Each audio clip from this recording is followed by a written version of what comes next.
Come With Me by Hannah Jo Abbott, Chapter 1. Shep Kelly slung his backpack over his shoulder as he began his walk across campus. He tugged his baseball cap down to keep the mid-morning sun out of his eyes. His dark hair hung out the back, reminding him that he needed a haircut. The familiar walk would take him less than 10 minutes. He trekked from his dorm, where he lived with the rest of the baseball team, across campus to the science building. He'd had a few classes there in his 5 years at Southern State College, but he needed one more science credit to complete his degree. Final semester, he thought to himself. I can't believe it's gone by so fast. It felt like just yesterday he was finishing up high school and hoping he would get a scholarship to play baseball in college. His dreams had come true when he got his acceptance letter and a call from the baseball coach. A full ride had helped his family tremendously.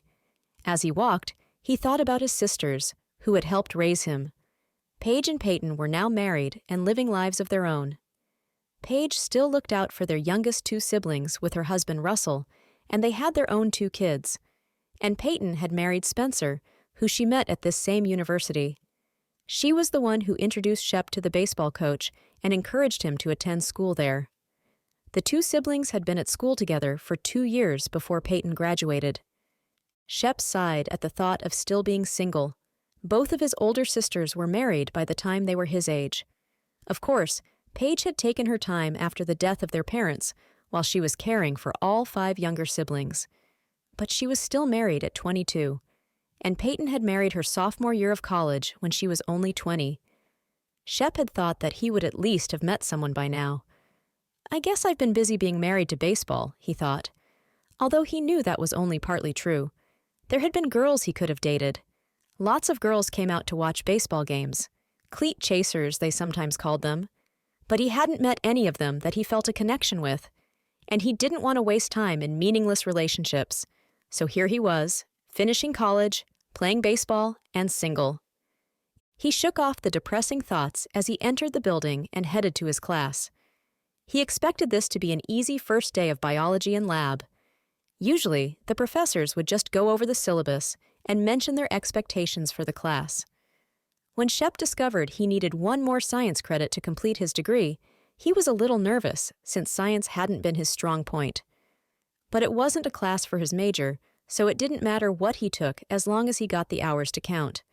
So, he had chosen a freshman-level biology class that he thought would be easy. He assured himself that this would be an uneventful class for his final semester. He walked in and took a seat near the back. When the professor entered, she called roll and went over the syllabus as he expected.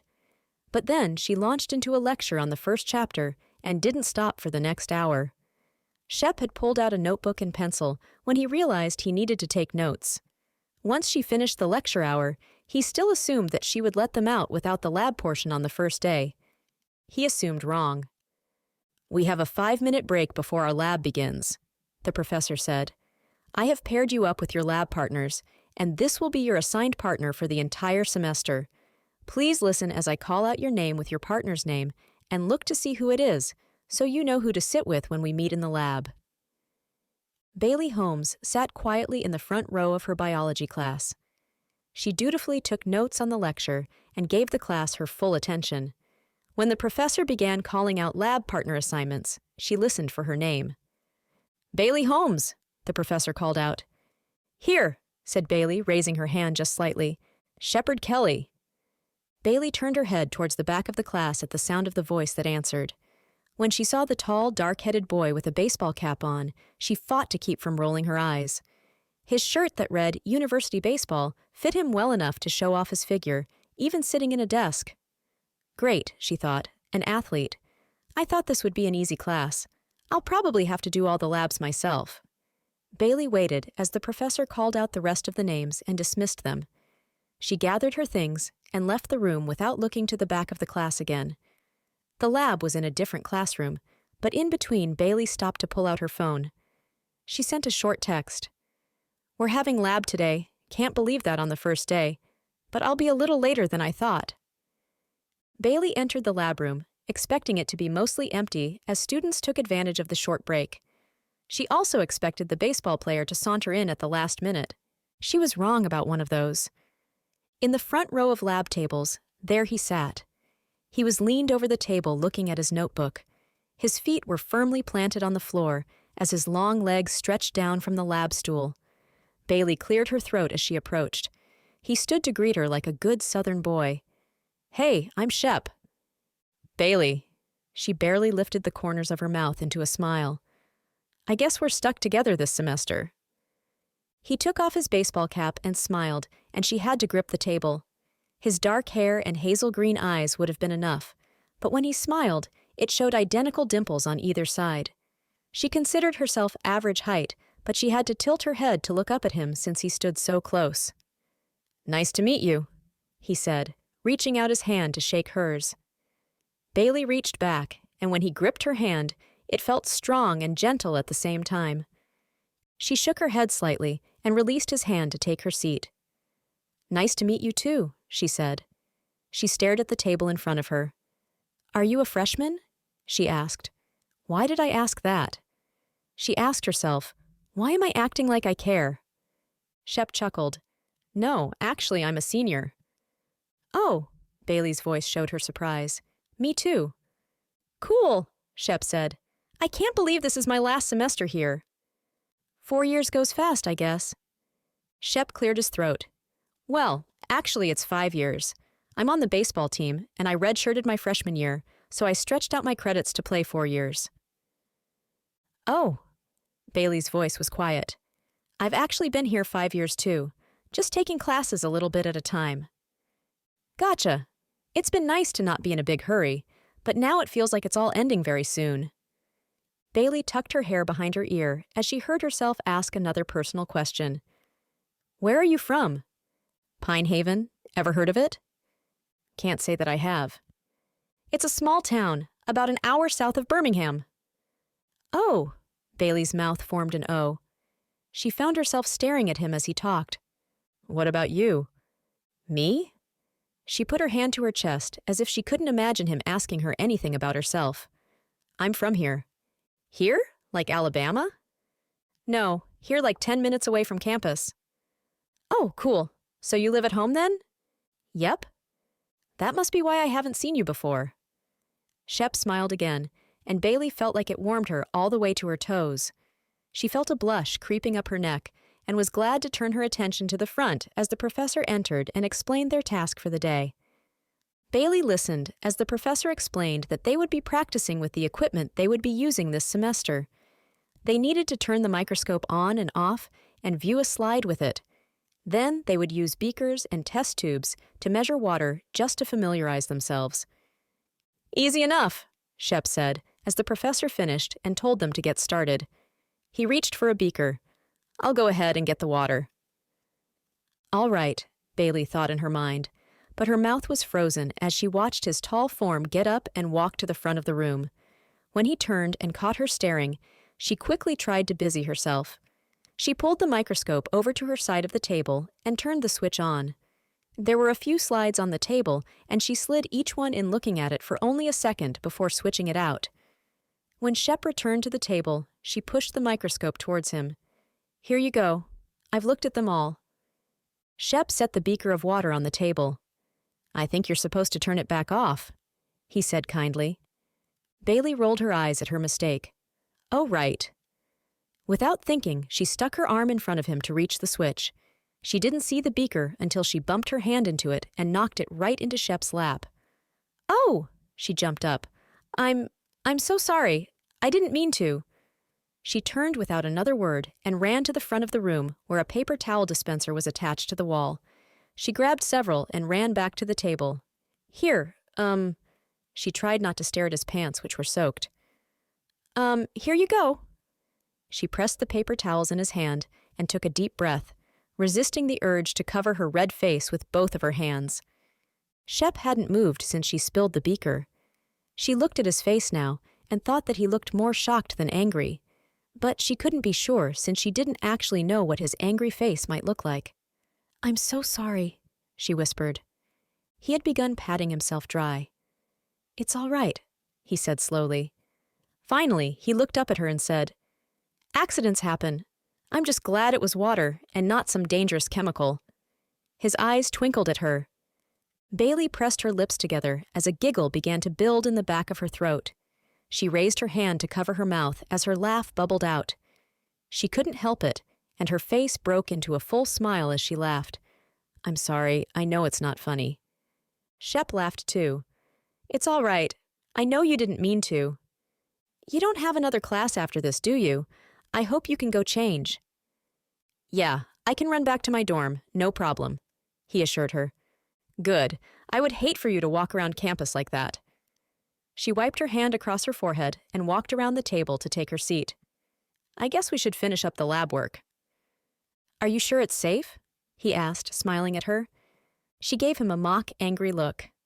"Yes." He waited and raised his eyebrows at her. "Well, all right. No, I'm not sure. But what choice do we have?" "True, like you said. We're stuck together." His eyes and smile told her he didn't mind. Chapter 2. Bailey dropped her backpack on a chair just inside the front door.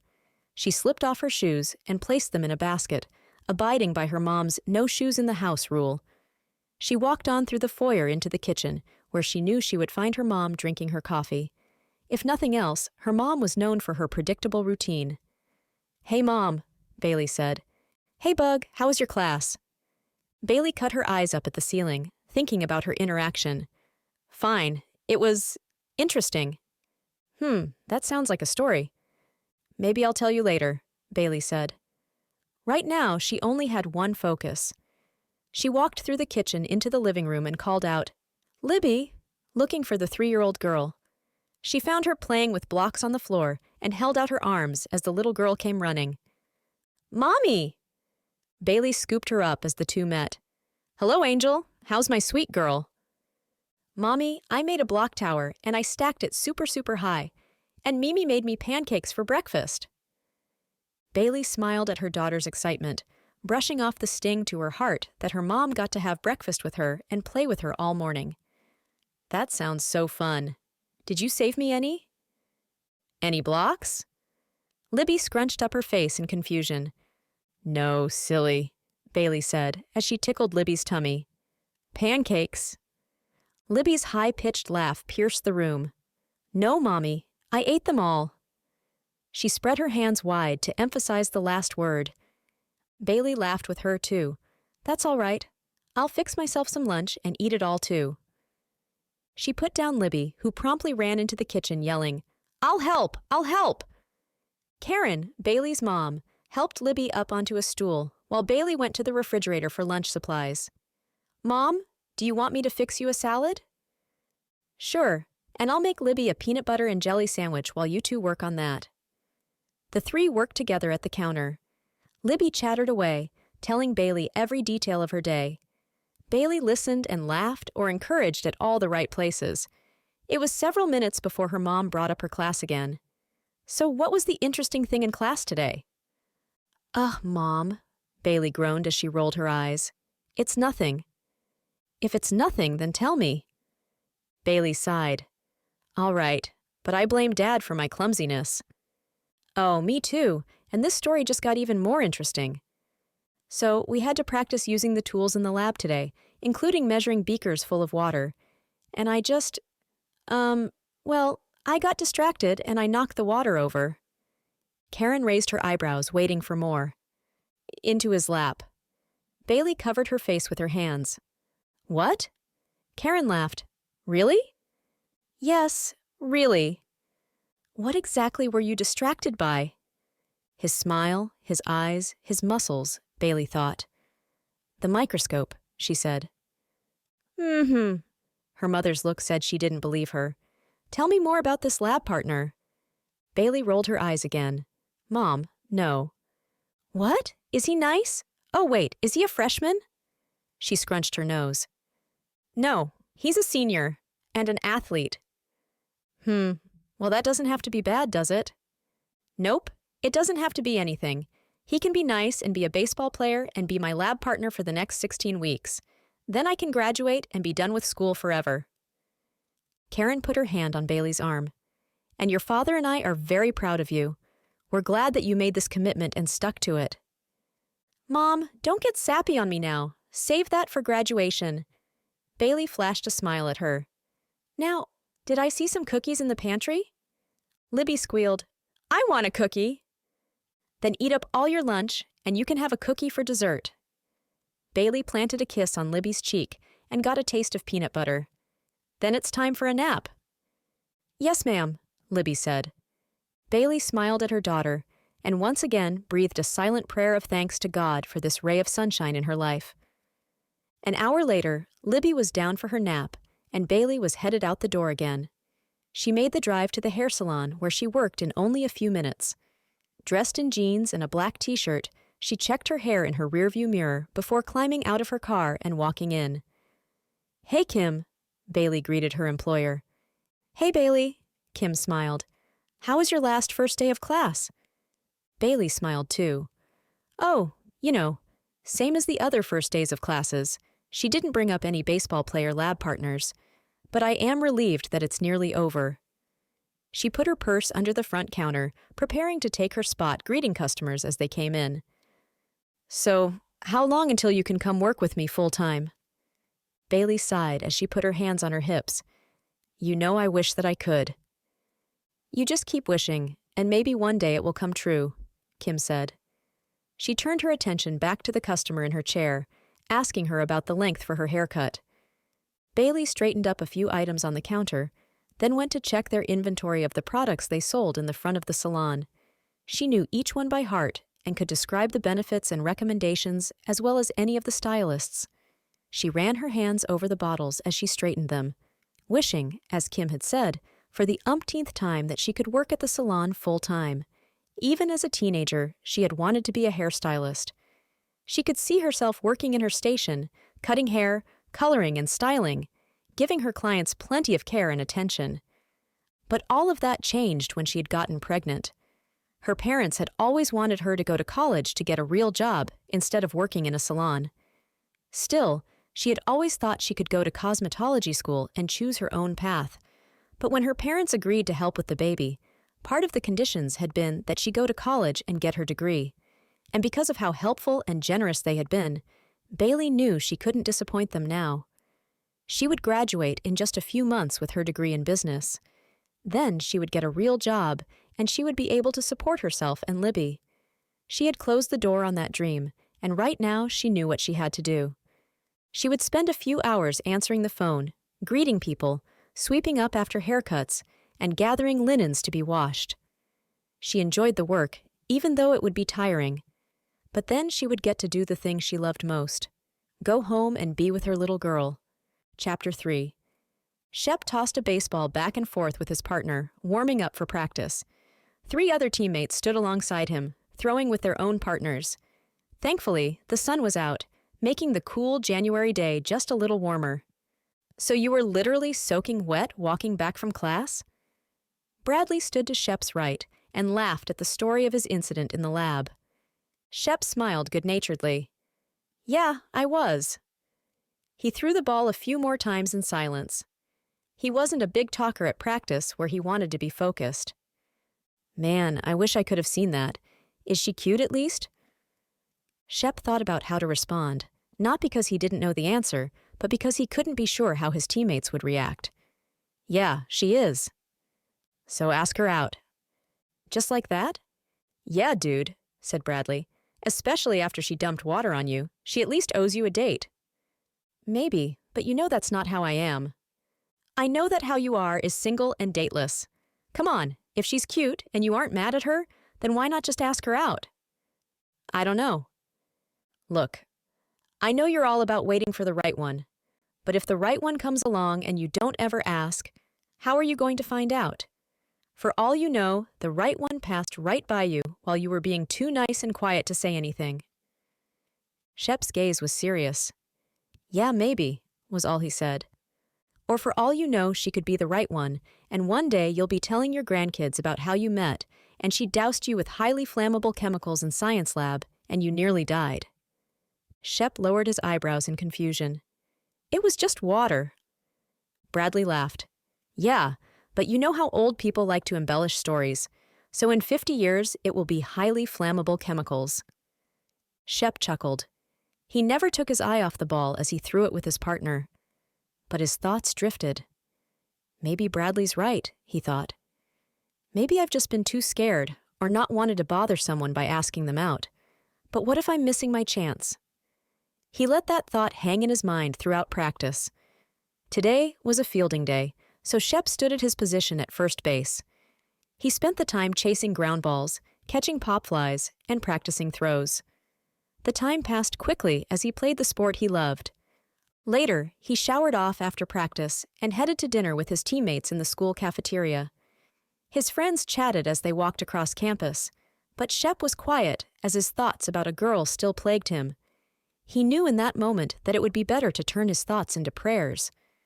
God, he prayed in his mind, you know that I want to get married and have a family one day. I kind of thought I might meet someone in college, but so far, I haven't. I don't want to rush into something just to meet someone before I graduate, but I don't want to be too scared and miss out on what you have for me. Would you show me if I should ask Bailey out? Maybe it's wishful thinking, but we did seem to get along pretty easily, which is good since I'm usually pretty awkward with girls. Anyway, God, please just lead me if I should try to talk to her more. Getting the thoughts out to God seemed to clear his mind. He didn't see words written in the sky, but he felt a peace that he didn't have to rush into anything, but also a comfort in knowing that he would be sitting next to her at least once a week for a while. Chapter 4. Bailey could feel her pulse increase as she walked into biology class on Wednesday morning. She tried to tell herself it was because of the climb up the flight of stairs, but she knew it was nervousness. But why should I be nervous just because some cute baseball player might say hi to me? Which he probably won't anyway, she chided herself. It had been a long time since she had given a guy much thought, let alone had more than one conversation with one in a single week. She went straight to her seat without looking around. She always liked to sit in the front of the class, so she wasn't distracted by others during a lecture. Hi there, mind if I sit here? Bailey knew the voice before she tilted her face up to see his tall figure. So much for not being distracted, she thought. Hey, sure, of course not. She tried to smile, but felt like she was talking too fast. Shep took the seat next to her and settled in, putting his backpack on the floor. When he didn't say anything else, Bailey filled the silence with nervous chatter. So I'm really sorry about the other day, and I totally understand if you want to request another lab partner. She bit her lip. She wouldn't admit to anyone, especially herself, that she hoped he would want no such thing. Shep chuckled. I told you it's all right. Really, no harm done.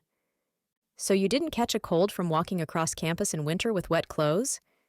We do live in Alabama, not Alaska. Bailey shrugged. Still, I wouldn't want to cause the baseball team to lose a star player due to cold water. Shep's lip drew up into a smirk. What makes you think I'm a star player? She smiled. Just a guess. I wouldn't say a star player, he said, his voice humble, but I'm a starter. What position do you play? First base, he said, straightening up as his voice filled with pride. Have you ever been out to a game? He asked. No, actually I haven't. You should come sometime. We start playing in a few weeks. The first few games are a little cold, but in my opinion, there's nothing like baseball in the spring. Well, of course, that would be your opinion, she teased him, but maybe I'll try it sometime. She tossed the last sentence over her shoulder as she turned to face the front. The professor was walking in, and she had to turn her focus to the class. As the lecture began, Bailey took notes as always, but she could practically feel the presence of the boy beside her. She yelled at herself internally, "Get it together, Bailey. Listen and take notes so you can pass this class and graduate and move on with your life. And there's no use flirting with him. He wouldn't flirt with you if he knew the truth about your life, so save it." 50 minutes later, class was over, and Bailey kept her eyes on her notebook as she put it in her backpack and stood. She turned to go without a word. "See you on Monday," Shep called after her. Bailey turned and waved, not wanting to be rude. "Yep, see you then." That night, Bailey sat between her daughter and her mother at the dinner table with her dad sitting across the table. Libby was playing with her macaroni and cheese more than she was eating it. "How was work today?" Karen asked Bailey. "Good. Bailey said cheerily. It was pretty busy. I guess everyone needed haircuts today. That's good for business, I guess, her dad spoke. Yep, Bailey said around the bite of food she was putting in her mouth. Any nice guys come in for a cut? Karen asked with a twinkle in her eyes. Mom, Bailey spoke through gritted teeth. I'm sure a lot of nice people come to get their hair cut. Yes, they do. But you talk to a lot of people at the front, and the stylists know a lot of their regular customers, so I just wondered if any of them are nice guys. Not now, Mom, Bailey motioned to Libby. Oh, she's not even listening to us. Karen waved her hand. I don't want to discuss it.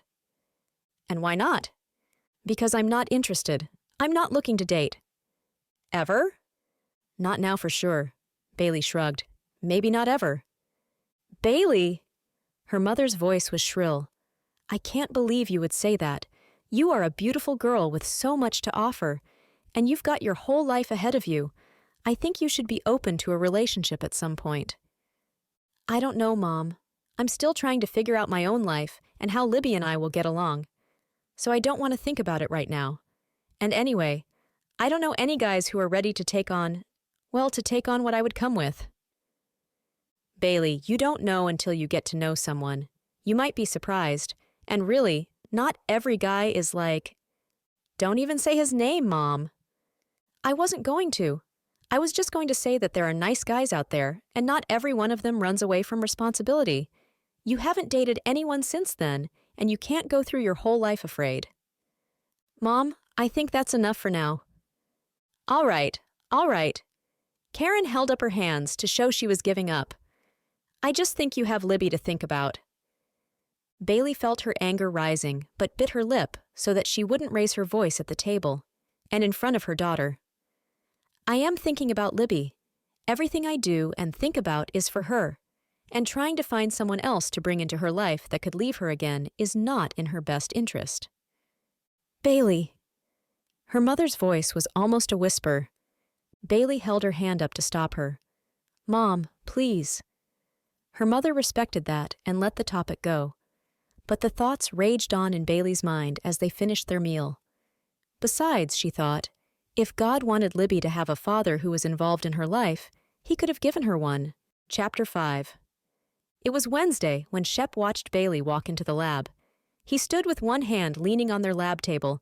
He wore a long apron over his clothes, and in his other hand he held a full snorkeling mask. When Bailey saw him, she burst out laughing. Very funny, she said, as she set down her backpack and took a seat. I guess this means you've decided to still be my lab partner. Shep smiled. Sure have. He took off the apron and put the mask into his backpack. He didn't really want to be seen by the entire class in the getup. So, as long as you know what you're getting yourself into. Bailey waved her hand in the air. I really am pretty clumsy. I'm sure I'll survive, Shep said, but he changed the subject quickly now that he had her attention. How's your week going? They hadn't talked before the lecture since he had just made it on time and sat in the back. All right, I guess. Bailey didn't offer more information. What do you do outside of class? Oh, the usual stuff. Other classes. Work. Where do you work? Shep asked. But Bailey wasn't able to answer as the professor entered and began explaining their project for the day. They would be dissecting a frog. Bailey and Shep got to work right away. Bailey took the lead getting their supplies and starting the project. She seemed in a hurry to finish class, and also determined to keep their talk focused on class rather than her personal life. Shep was mostly impressed that she didn't seem squeamish about the dead frog in front of them. Do we cut it here or here? Shep asked, holding the scalpel where she could see it. Here, I'll show you. She picked up the paper outline of the frog they were using for instructions and took the scalpel from him. She placed the paper in her hand and said, Here, as she tried to point across the paper with the edge of the blade. As she did suddenly, her face froze and she went white. Shep's heart sank all the way to the floor. Did you cut yourself? He asked, jumping up from his seat. He followed her gaze as she turned to look at her hand. The paper began to turn red at a rapid pace. Shep grabbed her wrist with his hand and gently peeled the paper back. Sure enough, her hand was cut open from underneath her index finger to her wrist. His eyes were wide with shock, but he managed to grab a paper towel they had laid on the table and pressed it to her hand.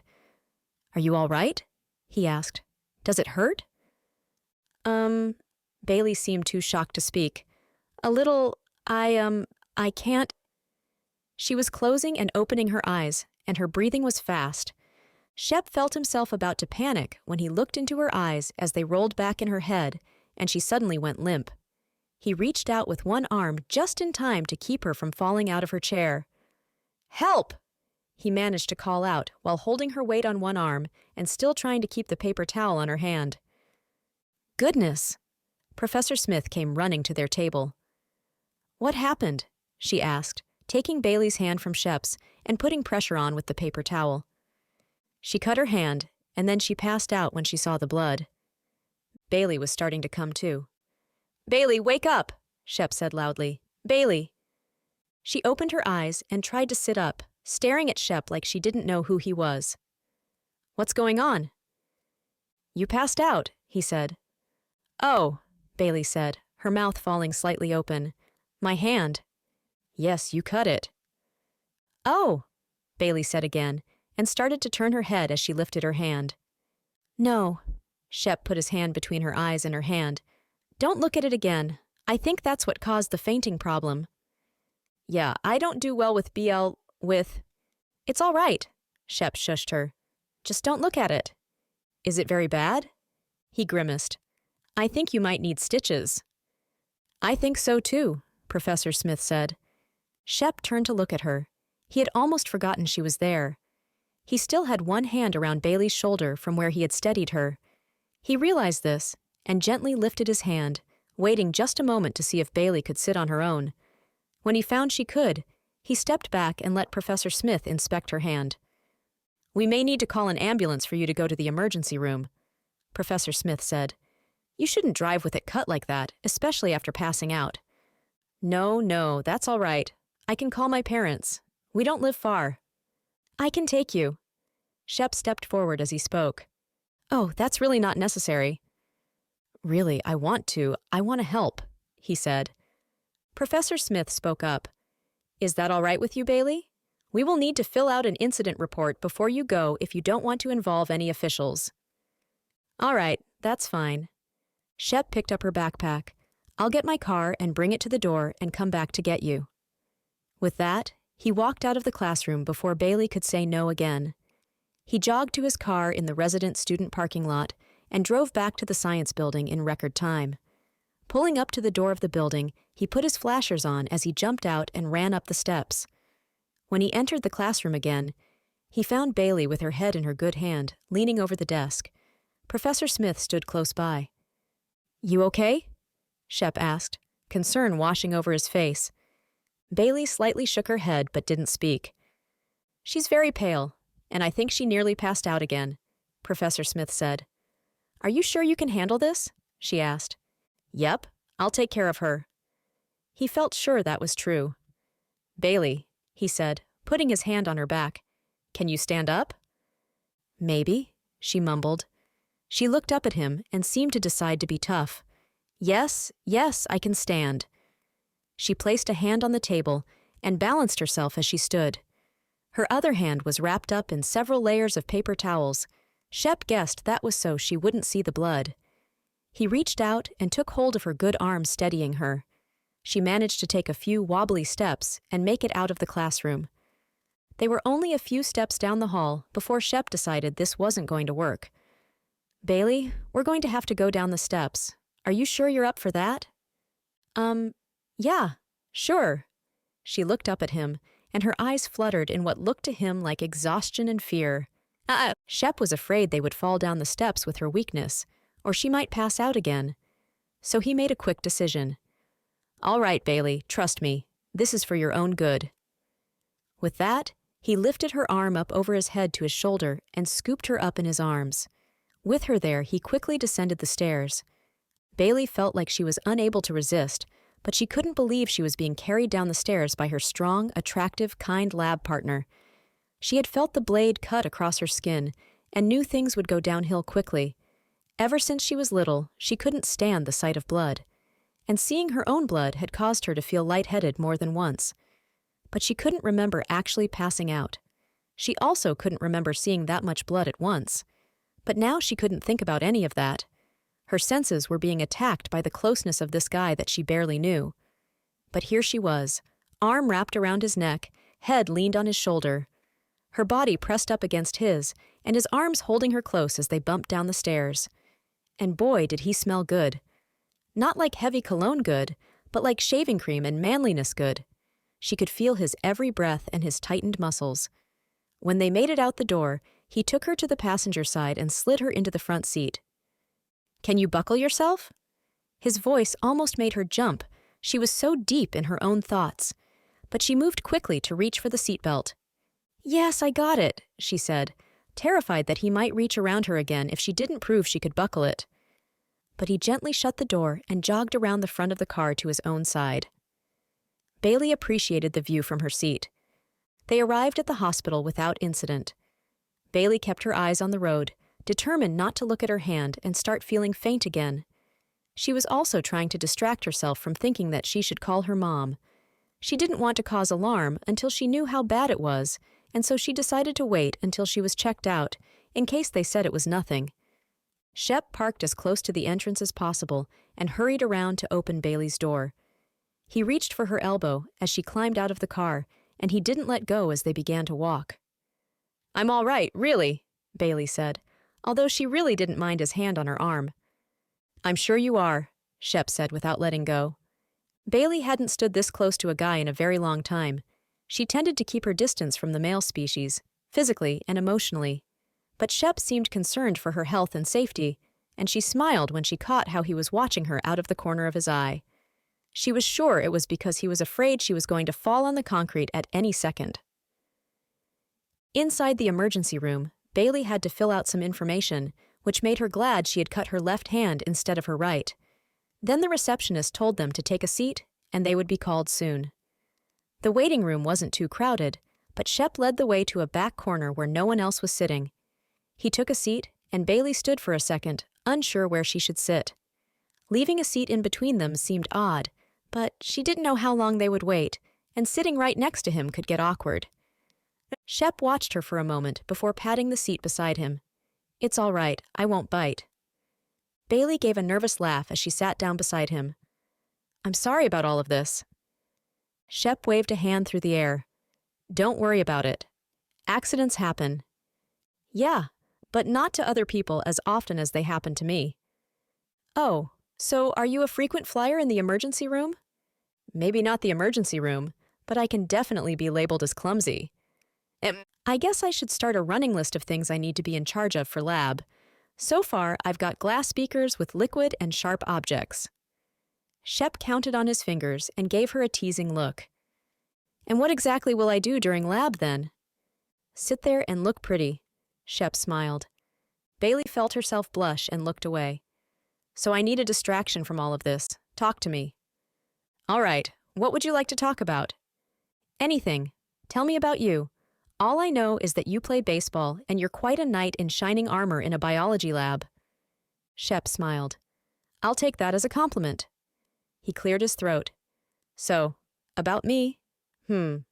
Let's see, where to begin? Like you said, I'm a baseball player. I guess that has largely defined me for the last few years." "What do you mean?" "Well, people see you as an athlete first. In all my classes, the professors know, and a lot of the other students too. Especially in the spring when I miss a lot of classes for games. Sorry about that, by the way. I'll probably miss some labs, too." Bailey shrugged as he said this. "But I'm not just a jock," Shep said. "I believe that. So tell me about not baseball player Shep." "For starters, I'm a communications major. I know everyone expects me to say I'm a PE major, or something that is connected to baseball. But even though I love the sport, I wanted to study something else. I'm not counting on playing baseball for the rest of my life, so I wanted something that I could have a real career with." "Oh, that's good." Bailey felt her respect for him tick up a few notches. She didn't want to admit that when she saw him in class, she had been less than excited about being paired with an athlete. "I'm from a big family." "Really?" Bailey asked. "Yeah, like really big." "How big is really big?" "Well, I'm one of 6 kids." That's not that big. I mean bigger than most, but not enormous. You didn't let me finish. Shep smiled. I have 4 sisters and a brother, but my parents died when I was in junior high. Oh, Bailey's mouth formed an O. I'm so sorry. Thanks. Shep cleared his throat but continued. So my oldest sister, Paige, she married Russell, and Russell has 2 brothers. They're all married with kids, and Russell's family kind of adopted all of us into their family. And then my sister, Peyton, married Spencer. He's an only child, and his parents are overseas missionaries.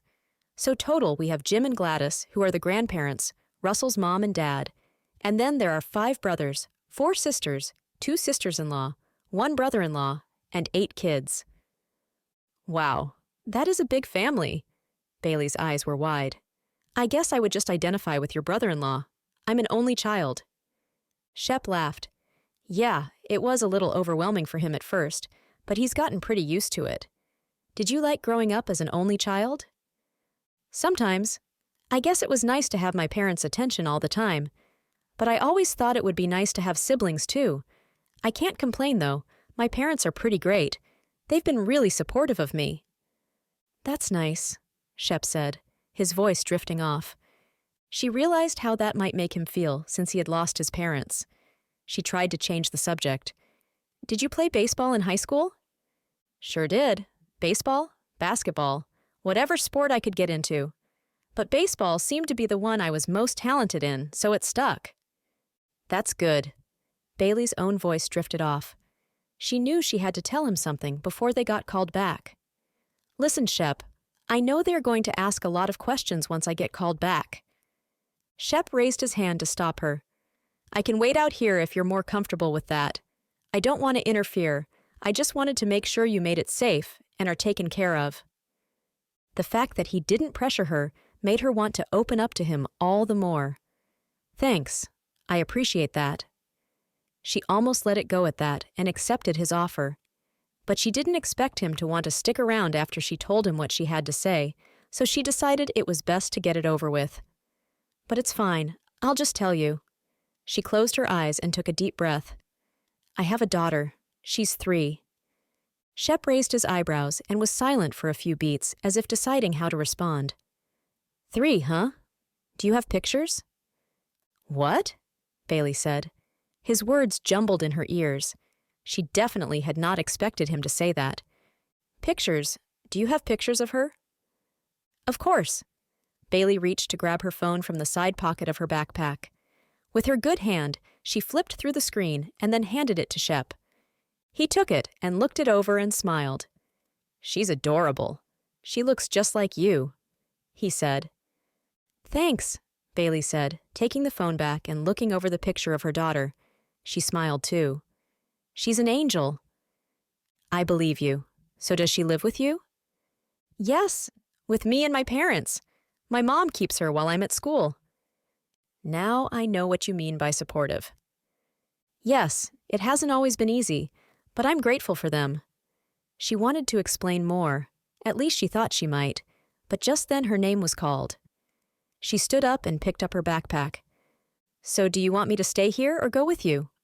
Shep stood and asked. His eyes met hers, and she could see that he earnestly wanted her to be comfortable either way. She had expected him to say, "See you when you're done," especially after sharing her news. But she was starting to realize that he wasn't living up to her expectations. Come on, she heard herself say. I might wait longer back there and need you to keep me company. Chapter 6. Shep, heads up.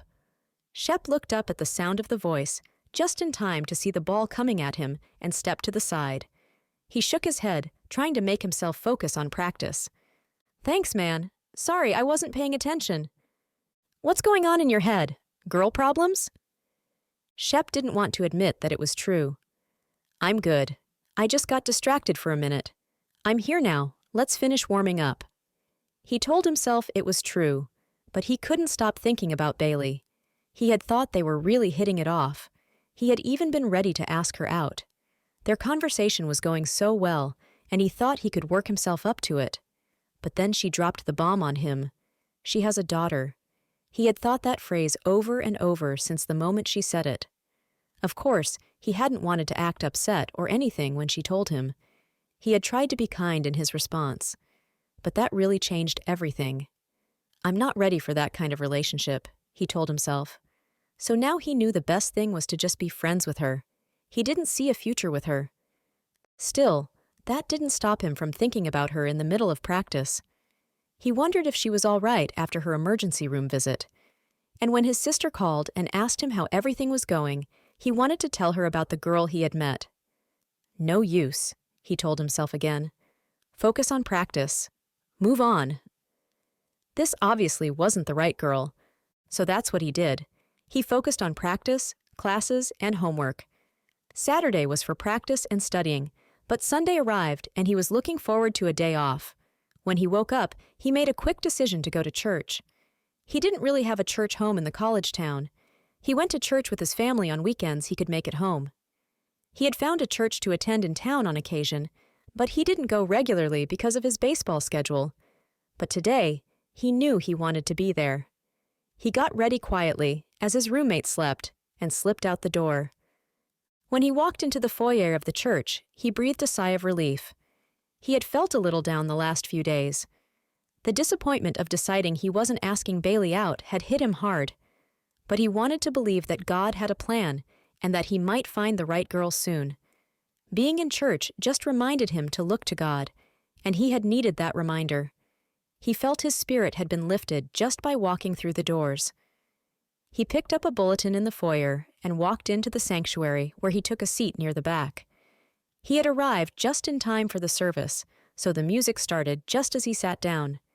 He enjoyed the worship and the message from the pastor. He whispered a prayer of thanks to God for refreshing him just as the service ended. There was a swell of voices as people rose from their seats and began making their way out of the sanctuary. Shep fiddled with his Bible as he stood, thinking how nice it would be to be with family today. He dropped his gaze to the floor as he turned to leave the pew.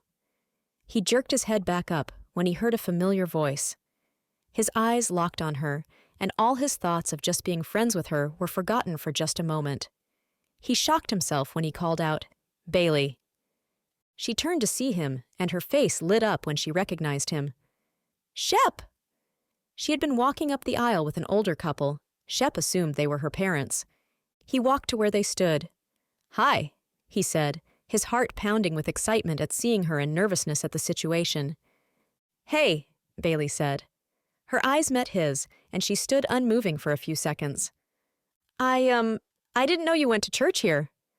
"Yeah," Bailey said. She seemed to realize she hadn't said more and cleared her throat as she turned back to the couple. These are my parents, Karen and David. Mom, Dad, this is Shep.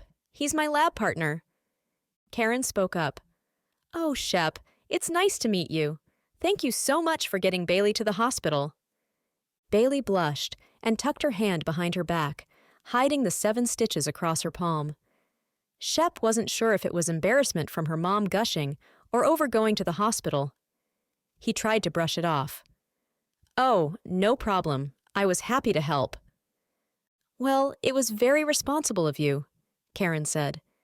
Shep shrugged in response, since he wasn't sure what else to say. "I'm glad she's all right," he managed. "Me too." Karen looked from Bailey to Shep for a moment before blurting out, "Would you like to join us for lunch?" "Oh." Shep glanced at Bailey to judge her reaction. Her eyes flew open wide, and she stared as her mom. I'm not sure." "Oh, please do. We're going to eat Mexican food. It's not a home-cooked meal, but we would be happy for you to go with us." Karen raised her eyebrows in expectation. Shep looked at Bailey again, and she finally met his eyes. "Do you like Mexican food?" She bit her lip, waiting for an answer. "I sure do." When he smiled at her, Bailey seemed to relax, and she smiled back. "Then come with us," she said, her eyes lighting up. "All right, sounds good," he heard himself say. He wasn't sure why, since he had planned to distance himself. But seeing her here, wearing a pale green dress and heels, her long blonde hair falling over her shoulders, he just couldn't say no. 15 minutes later, he sat in the restaurant parking lot, waiting in his car. Bailey had told him which restaurant, and he had said he would meet them there. He guessed they were taking a little longer as they talked to people after church. Plus, Bailey had said she needed to go pick up Libby from her class. His nerves were running wild. He had even tried to come up with an excuse why he needed to get back to campus. But nothing believable came to mind, and he didn't really want to lie anyway. He looked up when he heard a car pull up beside him and saw Bailey in the passenger seat. He took a deep breath and climbed out of his car. Bailey didn't make eye contact with him when she opened her door, but turned and opened the back door. Shep stepped back and waited as he watched her unbuckle the car seat and set the little girl down in front of her. Bailey moved out of the way, and Shep felt his heart flip-flop in his chest when he saw the blonde-haired, blue-eyed little girl. She wore a pink, ruffled dress with white dress shoes, and her blonde curls fell around her shoulders. "Shep, this is Libby. Libby, this is our friend. His name is Shep." "Hi." Libby smiled, and her chubby fingers curled up and down as she waved. "Hi, Libby." Shep's voice was low and quiet as he spoke to her. He couldn't help but smile at her. "It's nice to meet you."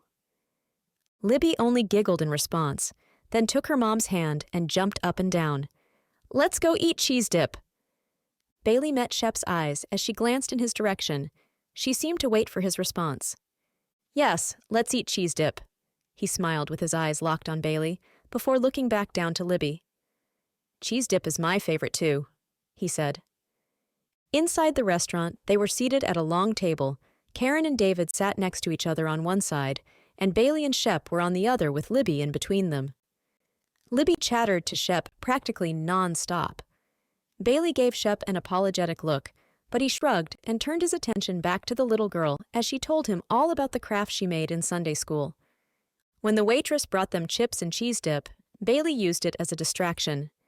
"Here, Libby, your chips are here. Let's eat and take a little talking break." "Here, Shep." Libby drew out his name in her toddler voice. "Have some chips." Shep smiled as he took a chip and dipped it in the cheese. Then he looked over Libby's head at Bailey and smiled at her too.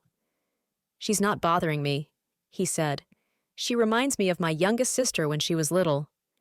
"How old is she now?" Bailey asked. "She's 15, Shep answered.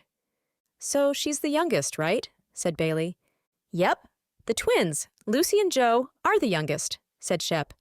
"Bailey told us you had a big family," Karen said. "How many are still at home?" "Just 3 others at home with Paige and Russell. Zoe is 20. She's going to community college, and then the twins. But Paige and Russell also have 2 daughters. They're 4 and 2. "Wow, that sounds fun," Karen said brightly. "I guess you're pretty used to being around kids then." "Yes, ma'am." Out of the corner of his eye, Shep saw Bailey give her mom a look. He wanted to laugh, but knew he wasn't supposed to see that, so he cleared his throat instead and pretended to study the menu with great interest. "Have you been here before?" Karen asked. "No, ma'am," Shep said. "Well, everything is good," Karen said. "I'm sure you have a busy schedule with baseball." "Baseball!" Libby shouted and raised her hands in the air. The adults all laughed. "We happen to be baseball fans," David said. "Have you ever been out to see the university team play?" Shep said. "Actually, we haven't," David said. "But I've heard the team is very good." "You should come out to a game when the season starts. It's very family-friendly." "Oh, I bet Bailey and Libby would love it," Karen said. "Baseball," Libby said again. "Guess what, Libby? I play baseball." Shep bent down to talk to her. Libby eyed him, confused. "You do?" "Sure do," Shep said. "You should come watch me play sometime." "What position do you play?" David asked. "First base." "Do you plan to play after you graduate?" Karen asked. Shep rubbed his forehead. Not really. I mean, that's not my plan, but I would be open to it if the opportunity presented itself." He smiled. "I do love playing." "I play with my baby dolls," Libby interjected. Shep bent down to talk to Libby on her level again. In fact, he spent most of lunch talking with her. When they finished the meal, Libby jumped down and grabbed Shep's hand to walk to the car. After he thanked Karen and David for inviting him and said goodbye to Bailey, he stooped down and said, "Thanks for having lunch with me. Bye, Libby." "Bye," Libby shouted, and jumped to put her arms around Shep's neck. Bailey helped Libby in and buckled her daughter in before turning to Shep. "Thanks for coming. It was fun." "I enjoyed it," Shep told her. He waited for her to look at him. "Bailey," he said, causing her to look him in the eye, "your daughter is adorable." Bailey smiled, her eyes misting over. "Thanks," she whispered. She seemed unable to say anything else, so she lifted her hand in a wave before climbing in the car. As he drove away, Shep was overwhelmed by his own thoughts. He had been happy to see Bailey, and he had to admit he enjoyed spending time with her. But he had known he wasn't ready to enter into a relationship where there was a child involved. But now, not only was he thinking how beautiful Bailey had looked in that dress, he was also thinking how a little blonde-haired 3-year-old might be changing his mind. Chapter 7. Bailey held her face up to the sunshine as she walked across campus. Spring seemed to be arriving early, and she wasn't going to complain. The memory of Shep talking to Libby brought a smile to her face. She made her way into class and scanned the room for him. When she didn't see him, she took a seat and tried not to watch the door until class started. But the professor made her way into the room and started class. Bailey took notes and paid attention, but she kept wondering where her lab partner was. After the lecture portion, the professor gave them their 5-minute break. She approached Bailey as the students began to mill about. "Your lab partner won't be here today," she said. "Oh." Bailey dropped her eyes down to the desk, trying not to seem disappointed. "He has an excused absence for baseball. I have partnered you with another group for today." "Thank you." Bailey gave a half-hearted smile as the professor turned to go. Bailey chided herself for looking forward to seeing Shep. She shouldn't have set herself up for disappointment. She grumbled to herself about being assigned a lab partner who would miss a lot of classes over the semester. Lab went off without a hitch. It was a straightforward assignment, and it was easier to do with 3 people anyway. So Bailey decided to be glad for that as she gathered her things to leave. She knew Shep didn't have any control over his baseball schedule, so she couldn't blame him for that. But she had thought they were hitting it off, and what hurt today was that he didn't tell her himself that he wouldn't be there. One thought kept playing in her mind as she left. "I guess I just wasn't very important to him." Shep leaned his head against the window of the team bus. The glass felt cool against his face, but he didn't mind. It had been a busy couple of days, traveling, playing, sleeping in an unfamiliar place. He hadn't slept well, and now he was looking forward to being back in his dorm room in a couple of hours. Normally, he enjoyed road trips, seeing new places, and hanging out with his teammates. But he felt distracted this week. Bailey and Libby had that effect on him. He had told himself he was too young to think about taking on a family. But every moment, from the baseball field to team meals, Bailey had been on his mind. He wondered what she was doing, and if she missed him being in class. On the bus now, his thoughts swirled around and around until his head hurt. He felt like he might burst until he did the one thing he knew would calm him. "God, help me." Shep closed his eyes as he silently prayed the words. "I can't stop thinking about her, Lord. But I don't know what's right. I don't know if I should pursue her or just let her be. I know that it can't be casual. There is no casual when a child is involved. But Lord, I don't know if I'm ready for that. Be still." The quiet voice in his heart calmed him like he knew it would. "Follow me. I want to follow you, Lord. Show me what you want me to do. Should I ask her out? Should I keep talking to her? Or should I just be her friend in class and nothing else? Be patient." Patient? Shep sighed out loud. "What does that mean?" "One step at a time." Shep breathed a little easier. "All right, maybe I don't have to have all the answers right now. Okay, God, I'm just going to keep getting to know her until you show me the next step." It didn't seem like much, but it was something he could hold on to. For now.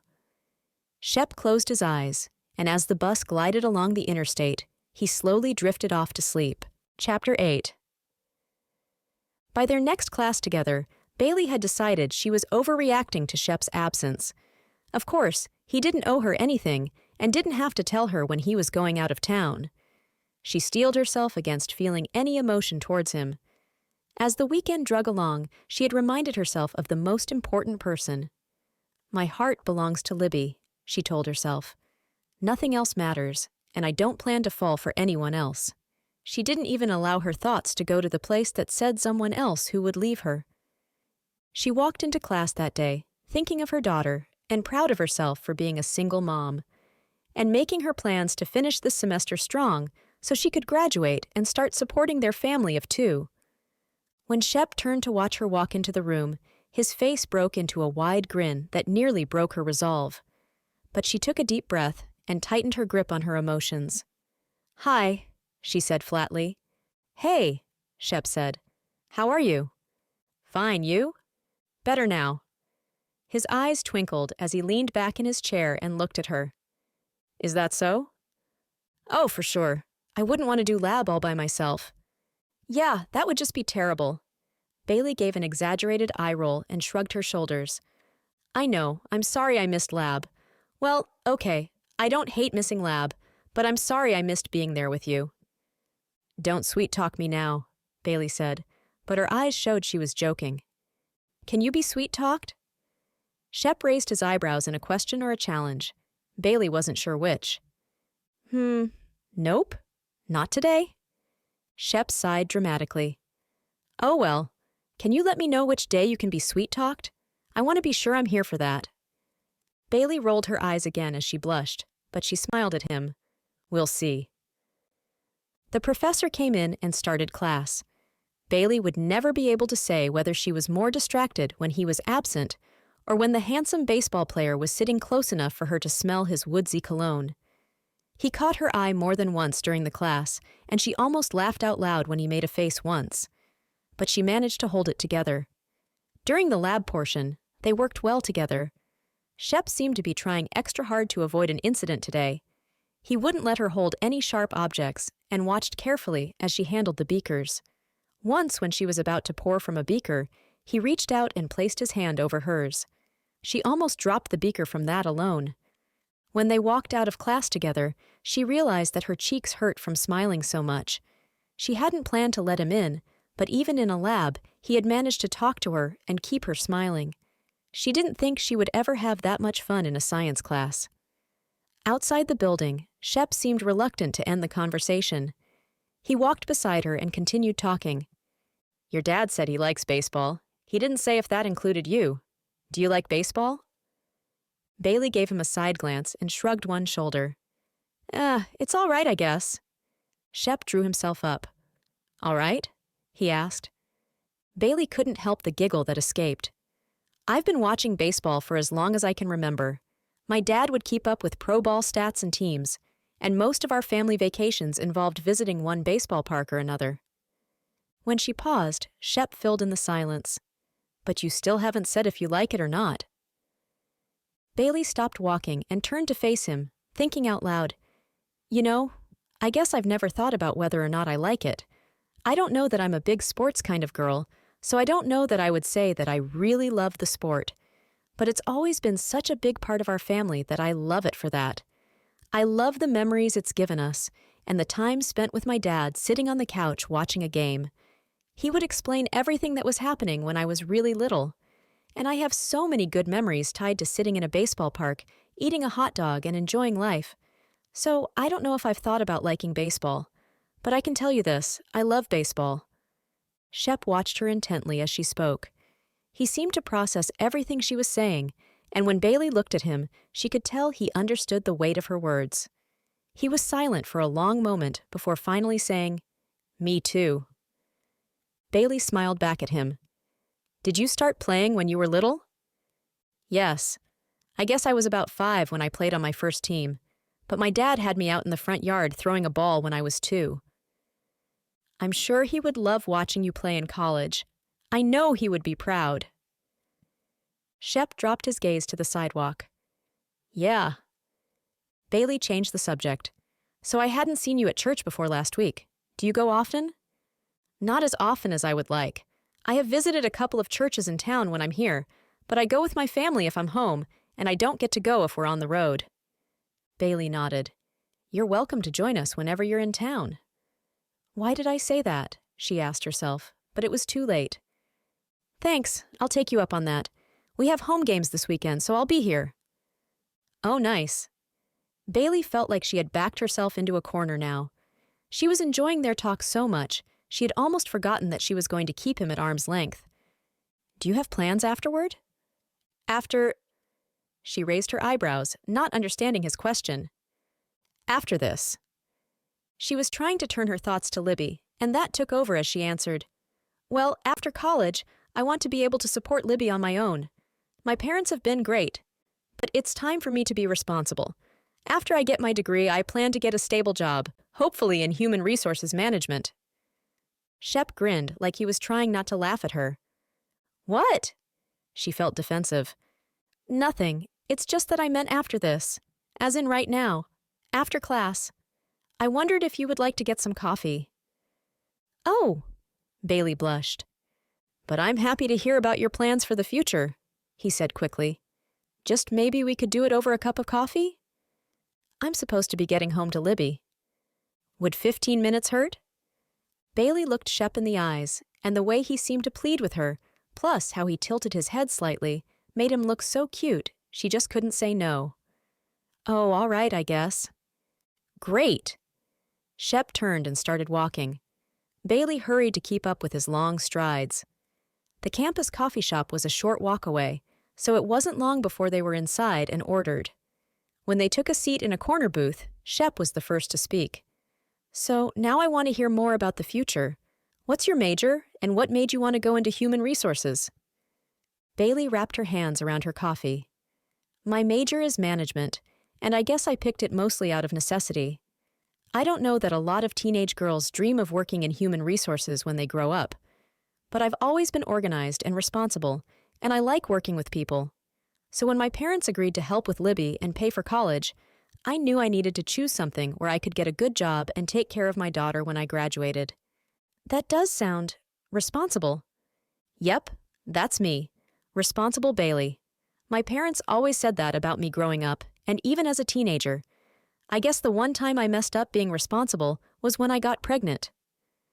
Bailey locked her eyes on her cup as the words tumbled out without permission. She hadn't meant to say that. When she glanced up, she saw Shep watching her, seemingly unfazed. But he didn't say anything. Bailey sighed. I guess I've started it now. I guess you want to know what happened. His eyes were compassionate. Only if you want to talk about it. I'm happy to listen, but I don't want you to feel any pressure. That's different, she thought to herself. She was glad they were in the back of the coffee shop, and no one was close by. I had never dated much, but when I was in high school, a guy from school started coming to our youth group. He was friends with some of the other guys, so he fit in pretty quickly. He started talking to me after he had been coming for a few weeks. He made himself out to be this great Christian guy. I didn't realize until later that he was just spewing out the few things he was picking up at church. But he was really nice to me, and he was funny and paid me a lot of attention. He started finding me at school and doing things like leaving little notes in my locker or waiting for me at my car after class. She paused and shrugged. So I thought everything was going all right. He seemed nice, and we met at church after all. So we started dating and seeing each other pretty regularly. He met my parents, and they thought he was all right. I think there were probably some warning signs, but because I was responsible, my parents said they trusted me. She squirmed in her seat. This was uncomfortable, and she couldn't believe she was sharing this with this guy that she barely knew. She glanced up and saw that Shep was still listening. He wasn't looking around or moving in his seat. He hadn't even glanced at his watch to check the time. He hadn't moved his eyes from her. It was the look on his face that said he was just taking it all in. No judgment, no commentary. That was what made her press on. She took a deep breath and blew it out. We spent a lot of time together, and it wasn't long before he invited me to his house to hang out. I had never met his parents, and they weren't home. That night, he told me that he loved me and wanted to spend the rest of his life with me. He said he could imagine us being married. He acted emotional about it and just kept saying how he wanted us to be together forever. So when he started kissing me, I was thinking how wonderful he was and how we were going to get married one day. There was no easy way to say it, so she just did. Then he forced himself on me. She stopped and let that sentence hang. I told him no, but he didn't stop. Even when it was over, he told me it was all right, that we were going to get married one day. It was several moments before Bailey dared to look at Shep. When she did, she saw his jaw muscles clenched and his eyes were filled with anger. It was too much for her to handle. She looked back at her hands on her coffee cup. I only saw him a few more times after that, but he didn't speak to me. He had gotten what he wanted. When I found out I was pregnant, I called him, but he didn't answer. I tried a couple more times before I left a voicemail telling him. He sent me a text back and asked me if I needed money to get rid of it. I never contacted him again. Shep cleared his throat, then said her name. Bailey. He waited, but she didn't look at him. Bailey, he said again, and this time she met his eyes. The fire was still there, but she knew it was anger not directed at her. I'm so sorry that happened to you. He was completely out of line, and you didn't deserve that. I was too trusting, Bailey started. That doesn't matter. Shep raised his voice and forcefully flattened his hand on the table. He paused and seemed to be calming himself. I would like to go find that guy and tell him what I think of him, because what he did was wrong, and it was not your fault. I know. Bailey waved her hand and sniffed as she fought back the threatening tears. Do you? Do you really know that it wasn't your fault? Bailey stared at him. No one had ever asked her that. She shrugged. I don't know. It wasn't.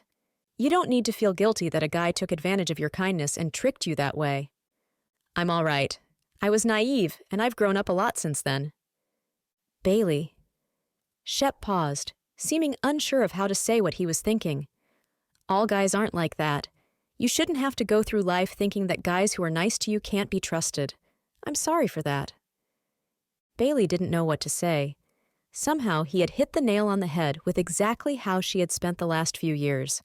Afraid, guarded, untrusting. She hadn't meant to spill out her history to him, but for some reason she felt like she could trust him with it. And that was the first time she had felt that way in a long time. Chapter 9. Saturday morning. Shep sat in the library trying to study, but it was useless. His jaw hurt from clenching his teeth. How could he do that to her? He asked himself. He hadn't been able to stop thinking about it since Bailey told him the story. He had been around plenty of guys in high school, and they could talk a lot, but he still couldn't imagine someone who would mislead an innocent girl like Bailey. It made his blood boil just thinking about it. He had meant it when he told Bailey he would like to find the guy, but when he said he wanted to tell him what he thought of him, he really meant he wanted to put his fist through his face.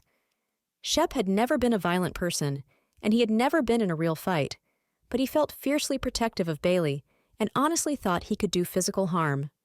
No matter, he knew he would never meet him anyway. He stared again at the book in front of him, willing himself to read it. He managed to read a few paragraphs before he glanced up at the clock. 30 minutes until he needed to be at the baseball field. He gathered up his things to leave. As he walked across campus, he determined two things: that he would never treat a girl like that, and that he would never allow someone he knew to get away with it. A few hours later, he had managed to calm his emotions as he prepared for the home opener baseball game. The sun was shining, and it was a great day for baseball. The temperatures were still cool, but his long-sleeved shirt under his baseball uniform was just enough warmth. He had shed his jacket during warm-ups. Now he stood beside first base as the announcer called out the names of the starting lineup. At first base, senior, number 44, Shep Kelly. As the announcer said his name, he lifted his hand and waved at the stands. Loud cheers rang out, and he saw his sisters, Paige and Peyton, with their husbands, and his younger siblings behind them. He smiled up at them, feeling so grateful for their support. The game went well. Shep made some great plays at first base and got 3 hits. Every time he looked into the stands, he could see his family there. He was happy they were there, but he wondered what it would be like to lift his eyes and see Bailey sitting in the stands cheering him on. Bailey sat at the kitchen table, bent over her books. She had spent the morning studying and working on a paper she had due the next week. Libby had been playing nearby and would come in and out to talk to Bailey. She came in now, carrying a baby doll and a diaper. Mommy, can you help me change baby's diaper? Sweetie, Mommy is working on this right now. Can you try to do it yourself? Libby sat on the floor and pouted. I want Mommy to do it, she said. Bailey put her pencil down. She knew this could wait. She scooped Libby up in her arms and set her in her lap. I know it's hard sometimes when Mommy is busy, but I need to finish this so we can have some fun. She kissed her daughter on the cheek. Is there anything you would like to do today? Go swim? Libby asked, her eyes lighting up. Bailey chuckled. It's still winter. It's a little too cold for swimming. Is there anything you want to play? Play? Libby asked, scrunching her face up as if she was really thinking about it. Yeah, what would you like to play when Mommy is done with my schoolwork? Libby thought for a moment. Suddenly a knowing look dawned on her face. We can watch Shep play baseball. Bailey sat wide-eyed in shock. She hadn't said anything to Libby about Shep since they went to lunch after church. Well, I don't think we can do that today. When can we? Libby asked. I'm not sure, Bailey said. We'll see. Okay, Mommy, Libby said. With that, she jumped down, grabbed her baby doll, and headed off to play. Bailey sat and stared off after her. That little girl was always full of surprises. Bailey laughed thinking of some of the silly things she said on a daily basis. She hadn't expected her to ask to go watch Shep play baseball. That was definitely a surprise. But Bailey surprised herself by thinking that it wasn't a silly thing to say at all. Chapter 10. Shep could still feel his pulse start to race every time he thought about someone taking advantage of Bailey. But he tried to keep himself calm as he watched her walking into class. He knew it wouldn't help to bring it up to her. She had been through enough. He would have to work through those thoughts on his own. Hi, he said cheerfully. Hey. Bailey smiled at him as she took her seat. How was your weekend? Busy, she said. How about you? The same. Home opener on Saturday and a doubleheader on Sunday. Sorry I didn't get to see you at church. Me too. I figured you had baseball. How were the games? Good, Shep said. You should bring Libby out to watch. We have home games this week. I saw that on the schedule. Bailey averted her eyes when she admitted it. Shep grinned. You did? She said. You mean, you looked up my baseball schedule? Yeah. She glanced his way and shrugged. For Libby, of course. Of course, Shep broke into a full-on smile. So do you think Libby will be able to make it? You know, I think she will. Bailey smiled at him when their eyes met. Shep settled in and held that smile in his heart for the rest of class. The memory of it hung in his mind days later as he warmed up for a game. Bailey and Libby hadn't arrived yet, but he knew they were coming. He swelled with pride at the thought of them being there to see him on the field. They weren't anything official yet. They hadn't even been on a date. But Shep's heart beat fast at the thought of them. He had seen his teammates rush to greet their girlfriends after a game, and he had longed to experience that moment. Shep tossed the ball back and forth with his teammate.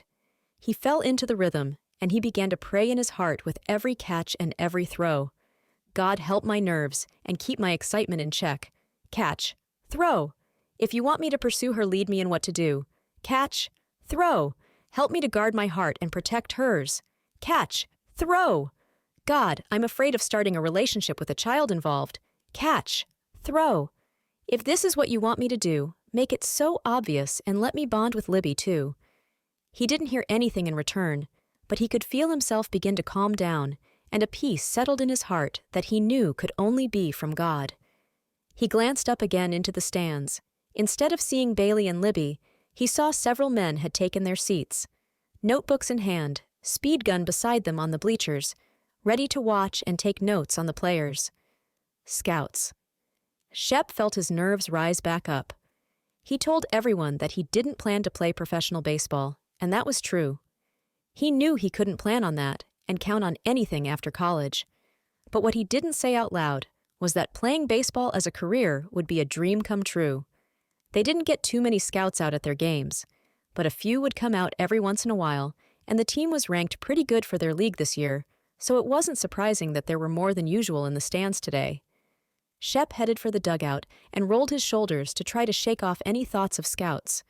He was here to play his game, and he didn't want to worry about anything else besides doing his best at the sport he loved. He gulped down water and took a seat with his teammates as they waited for the festivities to start. They joked together and chatted as they geared up for the game. Before long, the players were announced and took their places on the field in their starting lineup. Shep faced the flag from his position at first base and held his hat over his heart as the national anthem played. As the closing notes rang out, the umpire announced, "Play ball!" Shep replaced his hat and turned to face the mound. When he did, he let his eyes lift off the field just enough to see Bailey and Libby seated a few rows up. Bailey pointed at him as she leaned down to say something to Libby. Libby stood and waved excitedly at him. He wanted to wave back, but knew better. But he felt as if they could see his smile all the way in the bleachers. He tugged his hat once and pounded his glove twice, his own good luck ritual to start the game. Then he settled in with his hands on his knees and dug his cleats into the red-brown dirt. He was ready for whatever was coming next. Bailey felt nervous and excited. She hadn't expected either one of those feelings, but there they were. When she had seen Shep step on the field in his baseball uniform, her heart fluttered in a way she hadn't experienced in a very long time. He is handsome, she thought. Not like cute or just attractive athlete, but seriously handsome. She blushed at her own thoughts, even though no one could hear. She didn't want to admit that she might even like him, but she knew it was more than the uniform, although it certainly didn't hurt. She hadn't forgotten for a second how kindly he had spoken to her daughter, or the look in his eyes when she told him about her past. In that moment she had seen, not a college boy, but a man. That made her feel comforted and frightened all at once. Now she sat on the cold metal bleachers, bundled up in her jacket, but she felt warmed all over as she watched Libby's excitement for the game. She squealed at the crack of the bat against the ball, and she clapped and cheered no matter what the outcome. Bailey laughed as Libby clapped when the other team got a hit and almost scored. An older couple in university t-shirts glanced over at her. "Sorry," Bailey said, biting her lip. "She's new to baseball and doesn't know which team she's supposed to cheer for." The couple smiled at her. "That's all right," the woman said. "That's good that you're learning about the world's greatest sport," she said, as she leaned down to smile at Libby. "Do you know someone on the team?" Bailey asked. "We did a number of years ago," the woman said. "We are both alumni and our son played baseball here. We started coming to games all those years ago and we just never stopped.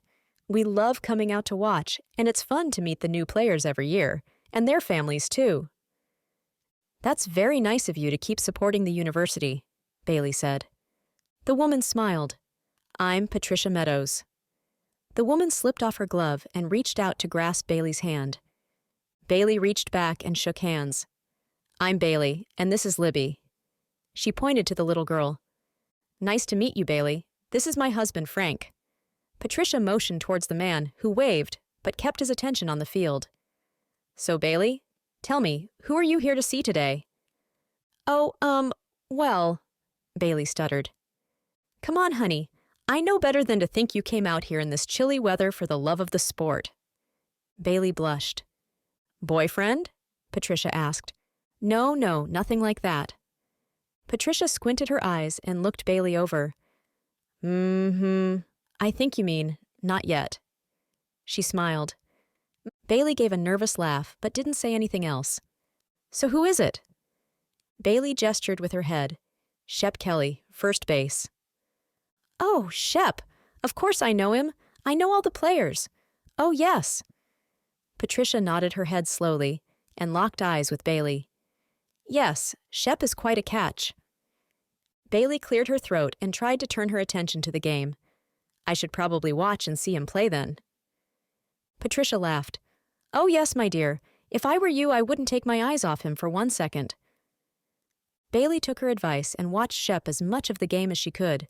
She clapped as loud as her gloved hands would let her when he came up to bat, and she cheered when he hit a double. Libby jumped up and down and yelled his name when he came across home plate. Bailey noticed that Shep wasn't just good-looking, but he was also very good at baseball. He seemed confident and comfortable as he stepped into the batter's box, and he was flawless at first base, too. Patricia kept her company throughout the game, telling her each of the players' names and hometowns as they came up to bat. In between innings, she introduced Bailey to the people sitting around them. Apparently, only true fans came out before the weather warmed up, and Patricia knew everyone. A few were team girlfriends, and others were parents, siblings, and grandparents. Patricia soundly embarrassed Bailey at every introduction by saying, "She's friends with Shep Kelly." Other parents, especially moms, would respond with oohs and ahs, and sometimes a little eyebrow wiggle. Bailey hoped she looked like her cheeks were flushed from the cold and not a permanent blush. When the game ended, she sat and waited with the baseball family, as Patricia called them. Bailey noticed that a few men that had been sitting off to the side had walked down to the field, and as the team emerged from the dugout, they approached a few of the players. Bailey's heart leapt when she saw Shep, but she furrowed her eyebrows when one of the men approached him and stopped him before he could leave the field. "Scouts," Patricia leaned over and whispered, "and if they are stopping him to talk, that means they liked what they saw." Bailey gave a weak smile, but the woman's words left Bailey with a pit in her stomach. She couldn't put her finger on why. Of course, Shep was a great baseball player, and he would be thrilled to talk with scouts. But all she could think about was him running off to play professional baseball somewhere far away. And despite trying to put away her feelings, she knew that she desperately didn't want that to happen. Shep approached, and Bailey brushed away the negative thoughts when she saw his eyes light up and his face break into a wide smile as soon as he saw her. "Hi there," she said. "Hey." He said one word, and Bailey felt herself go weak in the knees. She had thought he was a nice guy. She had thought he was cute, but now she had seen him play baseball, and she knew she was starting to fall for him. You played great," she said. She felt her cheeks go pink for the millionth time today, and she turned to Libby to distract herself. "Libby, say hi to Shep." Libby, who had been twirling in circles now that they were out of the bleachers, looked up and saw him for the first time. "Shep," she shouted. "I saw you played. I yelled for you. You played great baseball. I say, go baseball." Bailey smiled at her daughter, but tilted her head up to watch Shep's reaction. He smiled a genuine smile, as if he really thought Libby was adorable. Shep stooped down to Libby's level and looked her in the eyes. "Thanks, Libby," he said, meeting her enthusiasm. "I'm so glad you came and watched. Will you come back and watch another game soon?" "Yes!" Libby jumped up and down and started twirling again. "I love baseball!" Bailey smiled at Shep when he stood up and looked at her. She didn't trust her voice to speak, or her face not to turn bright red again. But one thought filled her mind. "Yes, Libby, I think I love baseball too." Chapter 11. Bailey frantically picked up toys from the living room floor. She had already straightened it up, but Libby kept pulling out toys to play with, so Bailey felt like she was just following her daughter around, picking up behind her. "Mom," Bailey called out. When she got no answer, she picked up the basket of toys she had gathered and placed them on the shelf before walking to the kitchen. "Mom, how in the world is the house going to be clean? I keep picking up, and Libby keeps getting things out." Karen chuckled at her own daughter. "I don't think you can do much about that, but I really think it will be fine. I'm sure he's seen toys before." Bailey took a seat at the counter and let her face fall into her hands. "I can't believe we're doing this. Why did you have to insist on having him over for dinner?" "Because Shep seems like a nice young man, and who knows when he's had a home-cooked meal." "He does have a family." "Yes, but he said himself he doesn't get home much during the season. So the least we can do is have him over after practice. Don't you want to see him?" Bailey wouldn't admit that, but she definitely wanted to see him. She just wasn't sure she wanted it to be in her own home with her whole family. She had been stressed the entire afternoon, thinking of everything in the house that they needed to clean up. Or hide. "Ready or not, he'll be here soon." He texted and said he was on his way. Karen came close and gave Bailey a quick hug. "Don't worry so much. If you two are going to spend time together, he might as well see our real life sooner rather than later." "I guess that's true," Bailey said. "I've seen him play baseball. He's a fast runner, so if he's going to run, better do it now." They both laughed, but then Karen's face turned serious. "Bailey, you know that he doesn't have any reason to run." Bailey rolled her eyes. Yeah, Mom, I can think of a few reasons." "Stop that," Karen said quickly. "You are a wonderful young woman. I'm proud that you are my daughter, and any guy worth having would be proud to be with you too." Bailey stood and hugged Karen again. Thanks, Mom. I appreciate it. And thanks for making dinner tonight. I'm so nervous. I'm sure I would have botched the whole thing. Karen looked like she wanted to say something else, but just then the doorbell rang. Bailey froze in place until Karen prodded her to go open the door. She took slow, measured steps, but Libby beat her to the door and was turning the knob before Bailey reached it. Libby flung the door open and yelled, "Shep!" as soon as she saw him. She grabbed his hand and began pulling him into the house. Bailey stopped and watched. His dark jeans hung just right on his tall frame, and the button-up shirt he wore looked new. His hair looked darker than normal since it was damp, Bailey guessed from a shower after practice. "Libby, slow down, he just got here," Bailey said to her daughter, who was begging him to come see her room. "Sorry, she's just excited," Bailey said, and she lifted her eyes to meet his. He didn't seem bothered or awkward around Libby. "It's all right," he said. "I'm excited to be here too. We can at least let you eat first before you see all her stuffed animals and her princess castle." Bailey laughed. Shep smiled back at her. "Sounds good. Come on in." She gestured towards the kitchen, then reached out and took Libby's hand to guide her. "Mom's just finishing up with dinner." "It smells good," Shep said. "She'll be glad to hear you say that." Bailey turned as they walked through the doorway and into the kitchen. "Mom, Shep's here."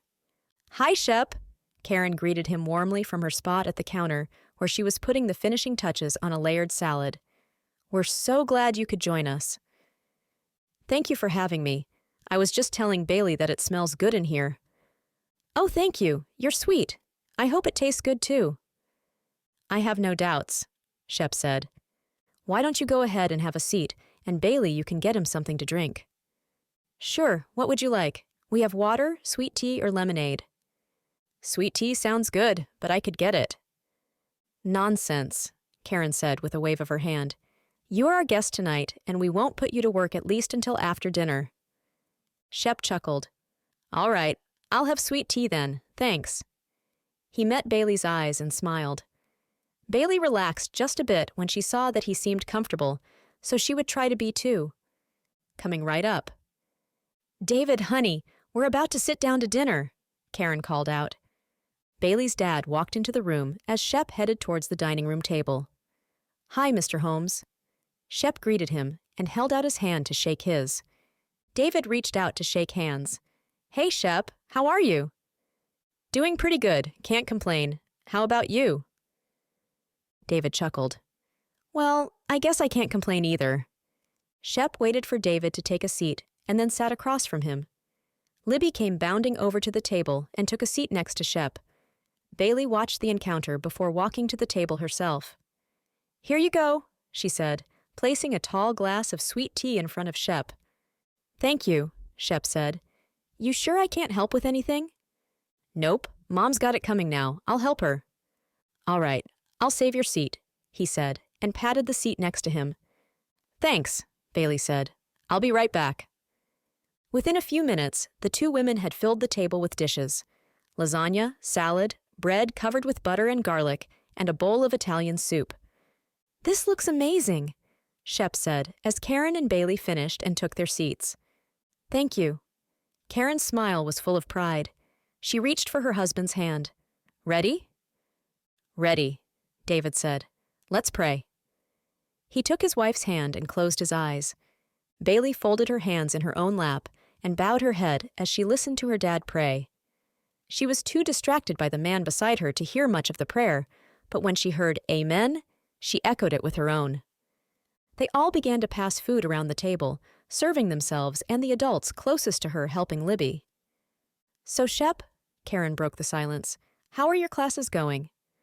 Shep took a minute to chew and swallow. "Pretty good, I think. I mean, I'm having a really tough time with my lab partner, but other than that," he shrugged and gave Bailey a wink. "Oh, I'm sure." Karen laughed. "And what's your major?" "Communication studies," Shep said. "That sounds interesting." "I've enjoyed it. I didn't know there was so much to know about how people communicate, but it's been a great major, and I've learned a lot about people and relationships." "What kind of career are you hoping to go into?"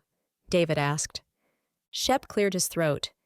When he spoke, his voice sounded a little nervous for the first time that night. There are a few options I'm considering. I could work in business, especially in something like a human resources capacity or in managing people. I also like the idea of owning my own business someday. With my background in baseball, I could also do something in athletics, something like being an agent or managing a team. I'm not sure if I want to go that direction, but it's something I've considered. I also have a minor in business, so I am definitely keeping my options open. I didn't know you had a minor, Bailey said. Shep smiled. I'm full of surprises. Yes, you are, Bailey said, before she could stop herself. She also couldn't stop her look of awe. She was surprised by how much he had thought about options for his future. She was reminded again that he wasn't the jock she expected the first day they met. Did that satisfy your career question, honey? Karen said, eyeing her husband. David held up his hands.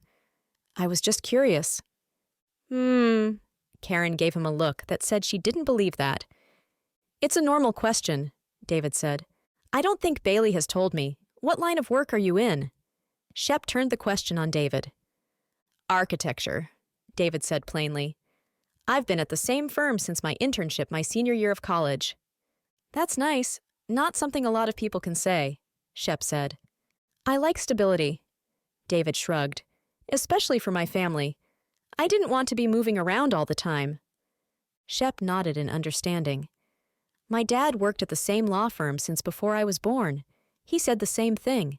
He moved up within the firm, but he wasn't looking to go anywhere else. I'm sure I would have gotten along with your dad. Shep chuckled. I think so too. He liked to ask tough questions at the dinner table, and he was a big baseball fan. Yep, we would have gotten along just fine. David cleared his throat before going on. So we've seen you at church a couple of times. Tell me about your faith. Dad, Bailey practically yelled. This isn't an interview. David held up his hand to Bailey. I'm just trying to get to know him, sweetie, and I would say that's a pretty important thing to know about a person. Wouldn't you agree, Shep? He stared Shep in the face. Shep nodded slowly as if considering his answer. Yes, sir, I agree. My faith is pretty important to me, and I don't mind the question. He paused to smile at Bailey, and he just barely brushed his hand across her arm before pulling it back. I grew up in church.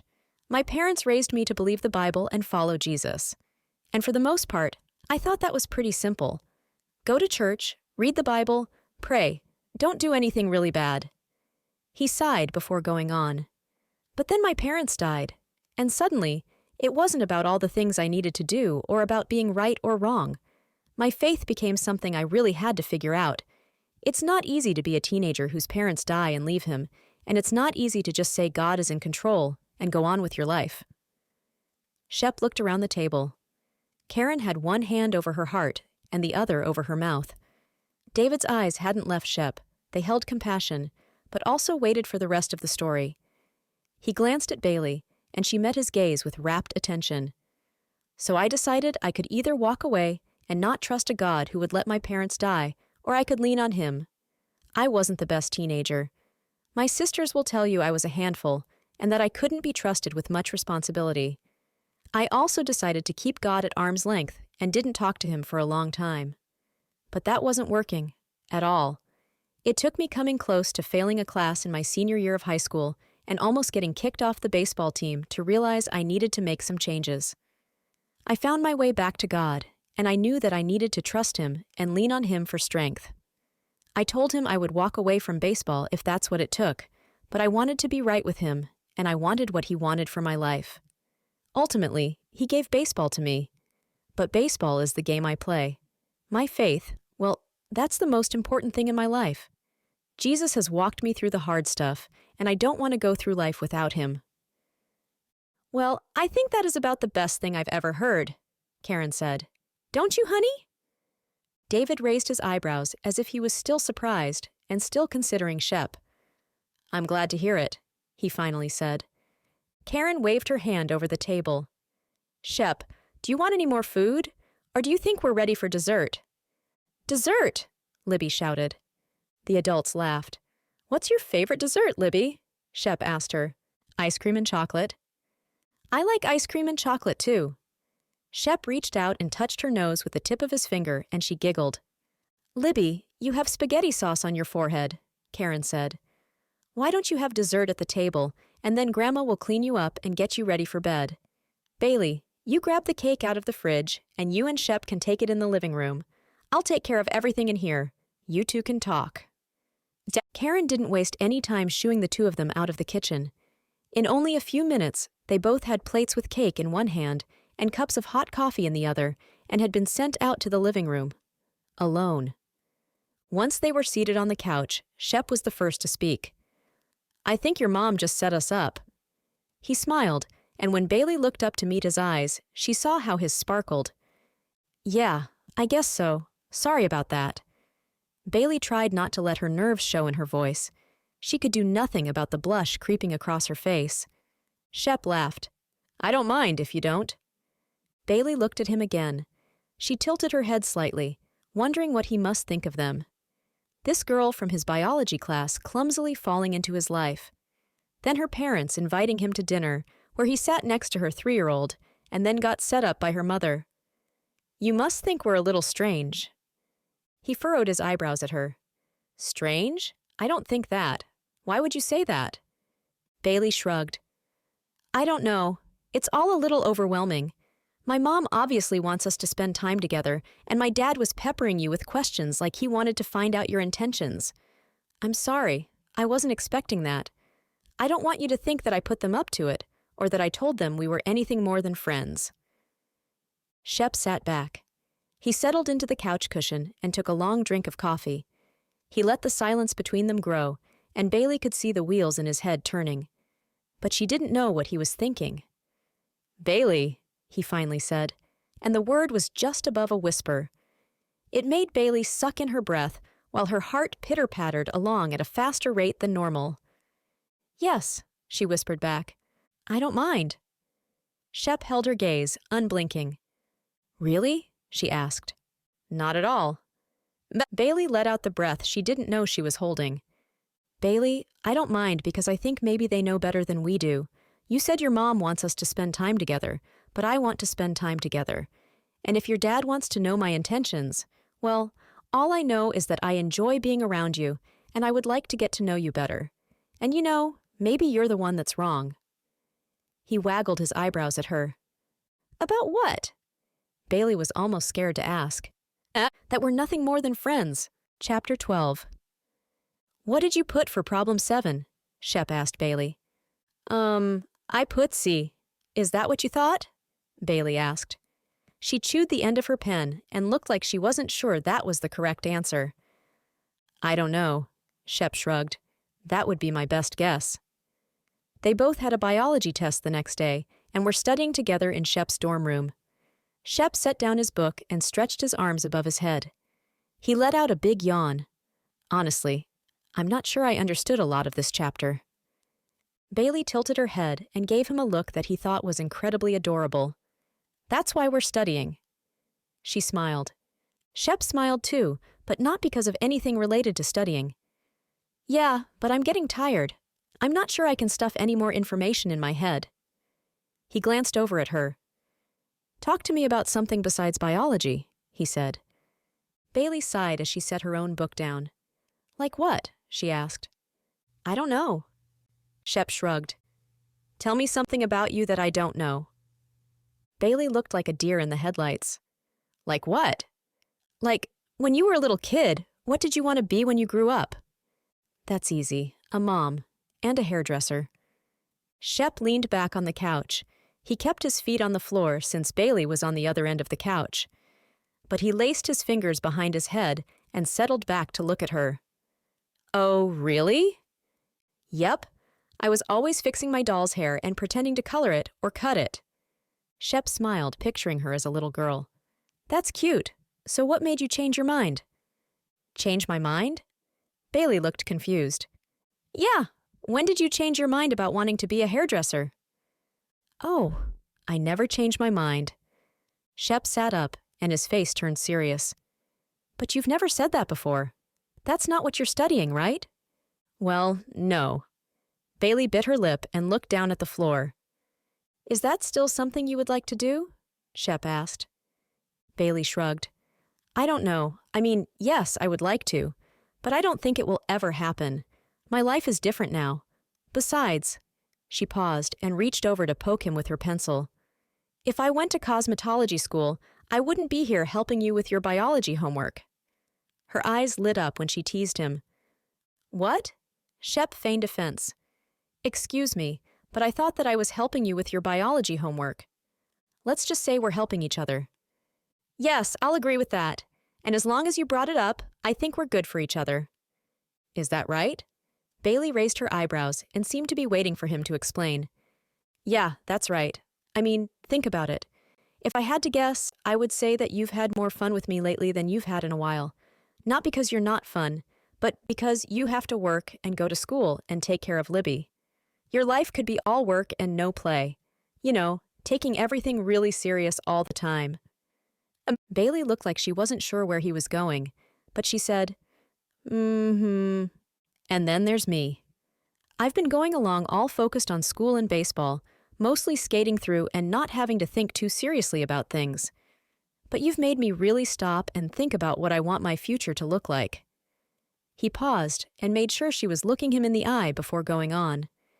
Bailey, I didn't know that I could think about the future so much, but lately I've been thinking about it a lot. You have? Bailey asked, wide-eyed. Yes, I have. Shep stopped and let out a loud, heavy sigh. I'm sorry. I haven't wanted to bring it up because I don't want to cause you any pain, but you need to know how I feel about this.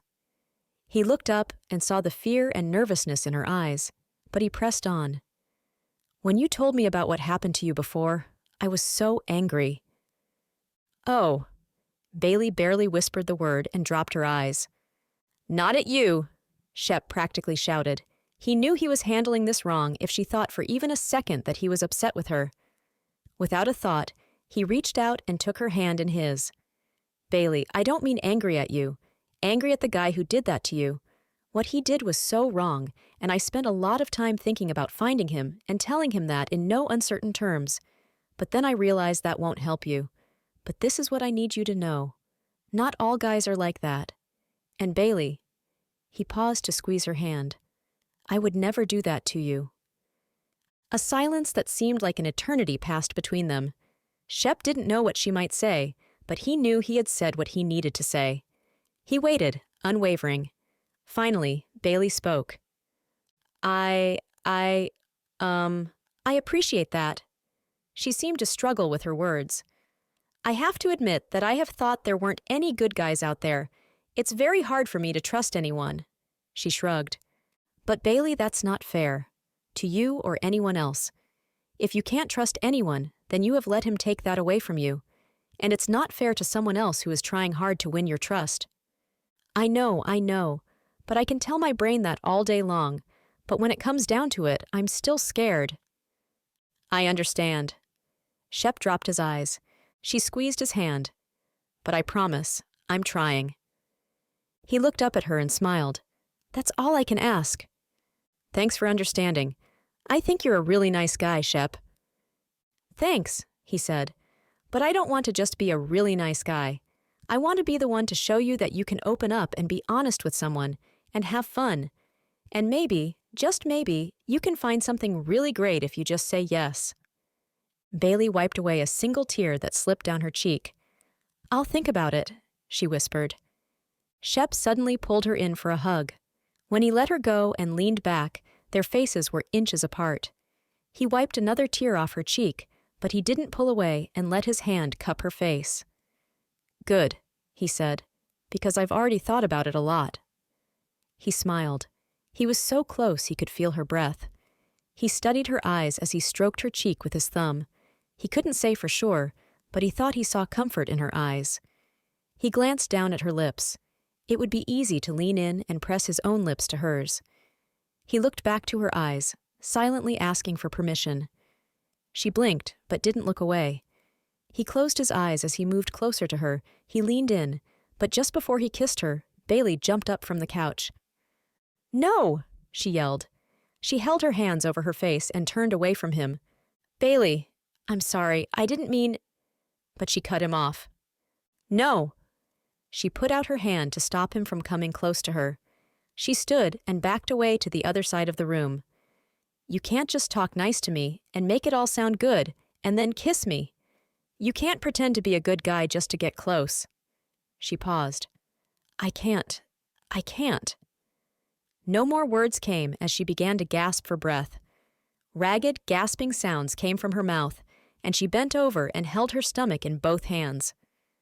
Shep stood wide-eyed, unable to move. He didn't know what to do or what to say. God, help me, he prayed silently. Tell me what to do. Pray for her. The words were loud and clear, and Shep didn't waste any time. God, please help Bailey right now, he said out loud. Give her air to breathe and calm her down. Be with her, God, and give her air to breathe. He stopped and waited. Bailey took a few more ragged breaths, and she had turned and stared at Shep as if she didn't know what to think. When her breathing became deeper and more regular, he approached her, but didn't touch her. Bailey, he said, look at me. He waited until she met his eyes with her own. I'm not going to hurt you, but I need you to calm down so you can breathe. Bailey nodded, but tears began to pour down her face. I'm sorry, she cried. I don't think you're a bad guy. I just can't do this. You don't have to be sorry. I just want to know how to help. Shep pleaded with his eyes. She took a few more deep breaths. I don't think you can. I'm sorry, Shep. I can't do this. I need to go. Shep watched as she gathered her things and left the room without saying goodbye. He didn't know how to help, and he didn't know what to say. God, he prayed, I thought you were leading me here. But I don't know if this is something I'm able to handle. Maybe I misunderstood what you wanted from me. I like her, God. But I'm afraid to keep watching her walk away. Bailey hurried across the parking lot, trying to make it to her car before she really lost it.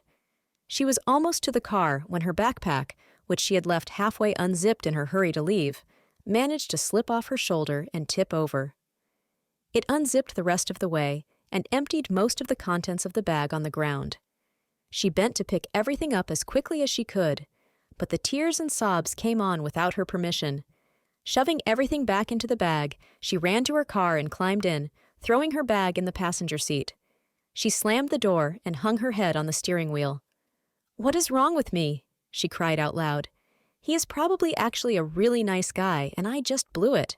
Why would he like me anyway? She wondered. Surely he could get other girls. He's a baseball player, for goodness sake. Why would he want to spend time with me? She sat in the silence of the car, while all the lies she listened to about herself echoed in her head. Not good enough. No one would ever really want to be with me. The one boy who said he wanted me only wanted one thing. Then there were the lies she believed about guys. They're all the same. They lie to get close to me. They don't care about my feelings. She knew she should pray, knew that she should listen to God and what he said about her, but she didn't know if she could. She tried anyway.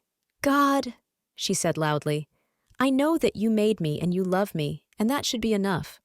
But what happened to me hurt. It really hurt, and I'm not sure I will ever get over it. I don't know if I can believe that anyone would want to be with me, and I don't know if I can trust someone enough to let them get close. She stopped and thought about Shep's words as he prayed over her. She thought about how he kept his distance and didn't reach out or touch her. But he prayed. That was so unexpected.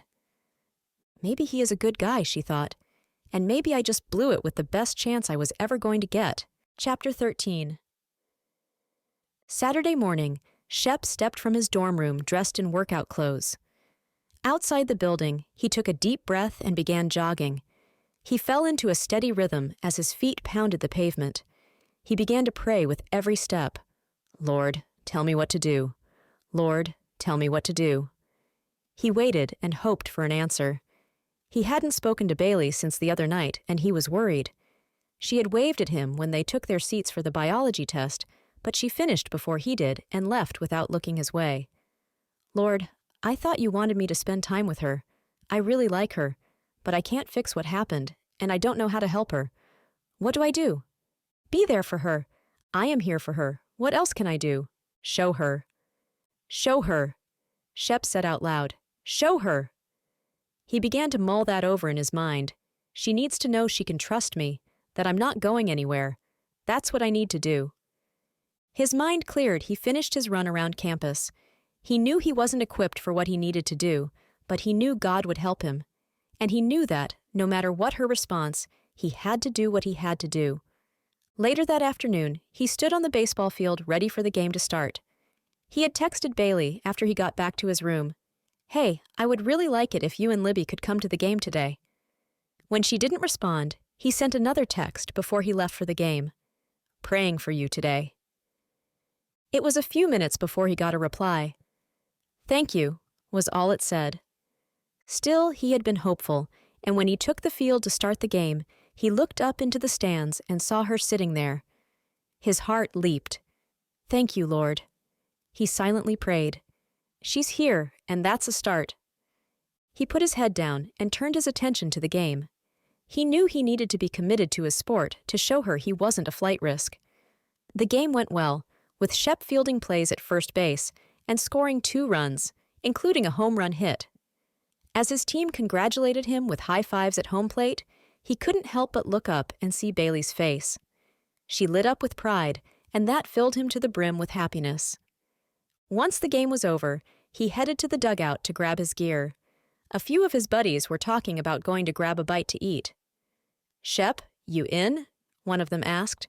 Shep smiled. "Thanks, but not this time. I've got other plans." He hurried out to the gate and quickly scanned the crowd for Bailey. All the parents and family members were waiting on their players, and he spotted Bailey talking to Mrs. Meadows. When he caught her eye, Bailey took Libby's hand and said goodbye to the woman. "Hi," Shep greeted her as he approached. "Hi," Bailey replied. "Hey!" Libby jumped up and grabbed onto Shep's arm. "Hey, Libby," he said, and without a thought, he reached down and swung her up into his arms. "Did you enjoy the game?" he asked. "Yes." Libby threw her arms up into the air. "What was your favorite part?" "When you hit the ball way over the fence, and my mommy cheered so loud and said you were amazing." "Oh, she did." Shep looked at Bailey with his eyebrows raised. He found her turning an adorable shade of pink. "Well, maybe something like that." She grinned. "Thanks, Libby. I liked that part, but my favorite part was looking up here and seeing you and your mom in the stands." "Really?" Libby's eyes were wide. Shep turned to look Bailey in the eyes. "Really?" Bailey met his eyes and she looked serious. "Thank you for asking us to come," she said. "Of course, I'm so glad you could be here." "Me too." Bailey's voice was quiet. "And now if it's all right, I would like to take both of you to get some dinner." "Yay!" Libby shouted. "Oh, are you sure?" Bailey looked uncertain. "Oh, I'm sure, if you don't mind being seen with a smelly baseball player with dirt on my uniform." He grinned from ear to ear. Bailey looked him up and down as if considering. "I guess we can handle that," she said. "I could go shower first, I guess. Just depends how hungry you are." "Libby, what do you think? You want to eat now or wait for Shep to get cleaned up?" "Eat now," Libby said. Bailey shrugged. "I guess that settles it. Dirty, smelly, baseball player it is." "Works for me," Shep agreed. "Know any good places we can go that let in filthy athletes like me?" "Oh, I'm sure lots of places will let in a star like you. What kind of food are you in the mood for?" "Chick-fil-A!" Libby yelled before anyone else could speak. Shep and Bailey both laughed. "That's the only place she ever wants to go," Bailey said. "I don't mind. I can eat some Chick-fil-A anytime." "All right, we can meet you there." "Do you want to ride with me?" Bailey scrunched her eyebrows. "Well, we have the car seat and everything, so it's probably just easier if we drive separately." Shep wished she had said, "If you ride with us," but he didn't push the point. "Okay, sounds good. I'll load up my stuff and be right there." He stopped and turned to Libby, still in his arms, so he was nose to nose with her. "Hey, you want to go to Chick-fil-A with your mom and me?" he asked. "Yes." "Good. You go with your mom, and I will meet you there in a few minutes." Libby threw her arms around his neck and squeezed him. Then she scrambled down from his grasp and grabbed Bailey's hand, pulling her towards the parking lot. "Come on, Mommy." All right, I'm coming," Bailey said. She turned and smiled at Shep as she tossed over her shoulder. "See you there." "See you there," he repeated. He told his feet to move, but he felt frozen to the spot, watching them go. He was thinking about Libby's arms wrapped around him and remembering the look on Bailey's face when Libby said she called him amazing. He wanted to be amazing for her, for them. "Please, God," he prayed, "make me who they need. Please." Bailey tried to keep her nerves at bay as she unbuckled Libby's car seat and helped her out. "Are my hands shaking?" she asked herself. She held one hand up to check. "No, I'm okay." "Ready for some chicken nuggets?" Shep's voice approaching her car startled her, and she jumped. "Oh, sorry, I thought you saw me coming." His voice was suddenly tender and calming. Bailey turned to look at him. She could see that he was really sorry he had scared her, even if it was only a little bit. "That's all right," she said, flashing a smile. "We're ready." She reached out and took Libby's hand in hers and fell into step beside Shep. They reached the door, and Shep opened it and held it for the two girls to walk through. Bailey took note. His mama had certainly taught him some manners. They went to the counter and ordered their food and then found seats at a booth. Bailey sat across from Shep and pulled Libby into the seat beside her. Soon they were filling up on fried chicken, waffle fries, and sweet tea. There had barely been a break in the conversation, mostly Libby telling a lengthy and detailed story about her trip to the park with her grandfather. And then, Libby's eyes grew wide as she spoke and gestured with her hands. "We saw a frog!" Shep pretended to gasp. "No way! Did you catch it?" "Ew, no catch frogs." Libby scrunched up her face. "Grandpa chased it away." "Oh, wow. I'm glad it didn't jump on you." "Me too," Libby said, matter-of-factly. Bailey chuckled at her daughter. "All right, Libby, please eat your food now." "I am, Mommy. I almost done, see?" Libby held up her box of chicken nuggets to show how many remained. She popped the last one in her mouth and chewed quickly before speaking with her mouth full. "Can I go play on the slide now?" "Finished chewing," Bailey said, but she reached for a napkin and began to wipe the girl's hands and mouth before she was finished. Out of the corner of her eye, she could see Shep watching them intently, but silently. Libby chewed and swallowed. "Okay now?" she asked. "Okay, go ahead, but walk, please." Bailey raised her voice at her daughter, who was already starting to run the few short steps to the indoor play place. She shook her head and laughed. "I probably say that 50 times a day." Shep, who was now finished eating as well, leaned back and crossed his arms over his chest. "Yeah, kids are supposed to run everywhere. They're in a hurry to see life." Bailey looked at him and tilted her head. "Well, that's a nice way to put it." "I thought so," Shep grinned. "That's why I said it." Bailey held the wadded-up napkin in her hand, and now she threw it at him. "Smarty pants. I guess you're full of sage advice for raising kids." "Oh, no, nothing like that. So far, I've been a pretty cool uncle, so I'm good at giving kids too many sweets and letting them run wild.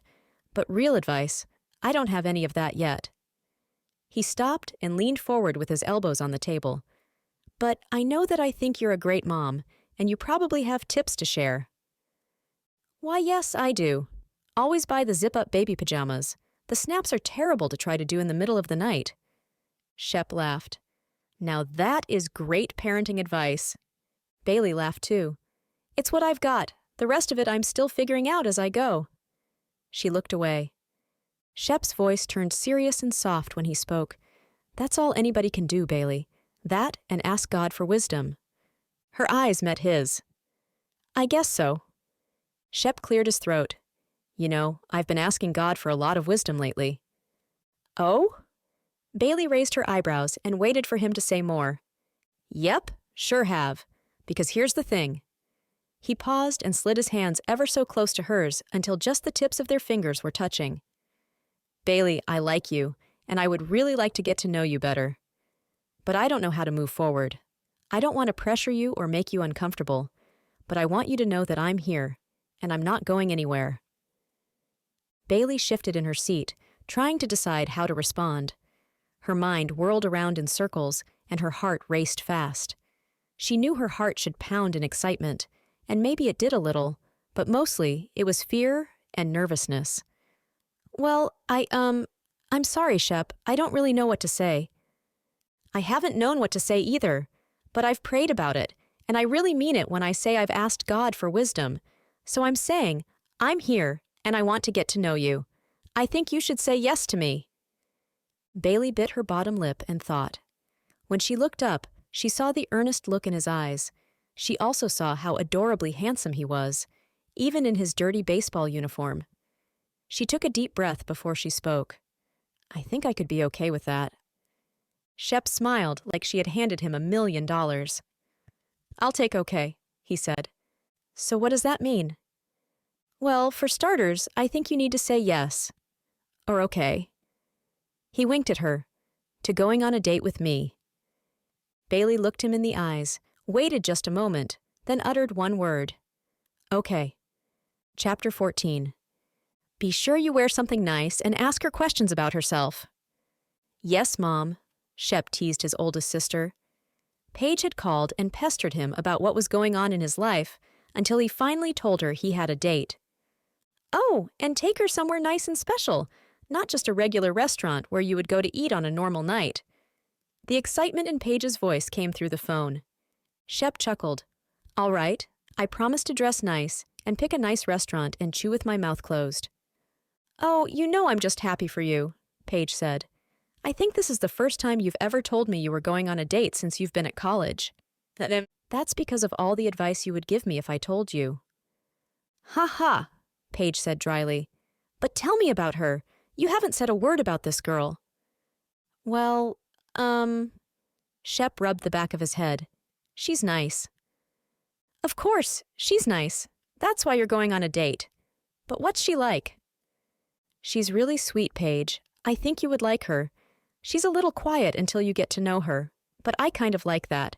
She grew up around here and she lives at home with her parents. Oh, that's nice. So wait, have you already met her parents? Paige asked in shock. Yeah, kind of. I've met them, but not like in a meeting the parents kind of way. We met at church. Oh, I see. Shep paused, not sure if he should go on. Paige, can I FaceTime you for a minute? Of course! Shep pulled his phone away and pushed a button, and in a moment his sister's face came on the screen. Hey there! Paige smiled at him. Do you need me to look at your outfit for your date? Shep laughed just a little. Nah, I think I'm good. But I wanted to tell you something, and I just wanted to see you to say it, since I'm not there in person. All right. Paige's face and voice turned serious. So Bailey, that's her name, Bailey. Well, Bailey has a daughter. He watched his sister's face for a reaction. Oh, Paige said. Her eyebrows went up, and her mouth fell into a small O before she closed it quickly.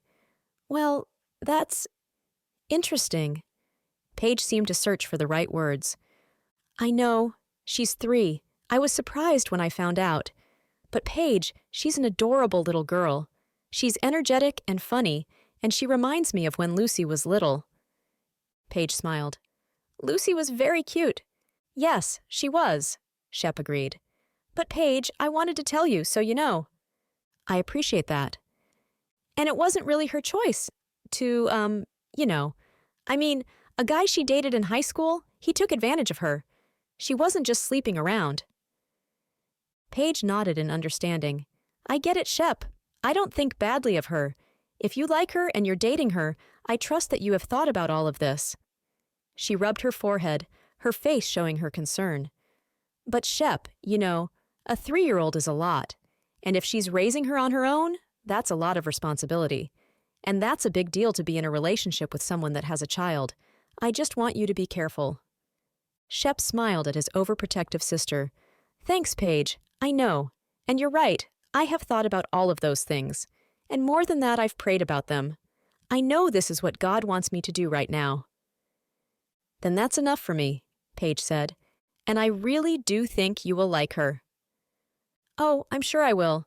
And as a mom of a former 3-year-old, I'm sure we can swap some war stories. Paige laughed. I'm sure. Thanks for understanding. Now I've got to go get ready for my date. He wiggled his eyebrows up and down. Don't do that on your date, Paige said in all seriousness. A look of remembering came over her. Oh, wear that blue striped shirt I got you. That will look nice. Oh, look at the time. Gotta run. Bye, Paige. Shep pretended to hang up, but looked at the screen to see his sister's disapproving face. Thanks for your advice. Really. I'll talk to you later. Love you. I love you too, Shep. Bye. Shep hung up, for real this time, and felt a peace wash over him. He hadn't been sure how he would share the unexpected news with his sister, but now it was done, and it had been easier than he thought it would be. He felt once again that he was doing what he was supposed to do, and that made him feel pretty happy.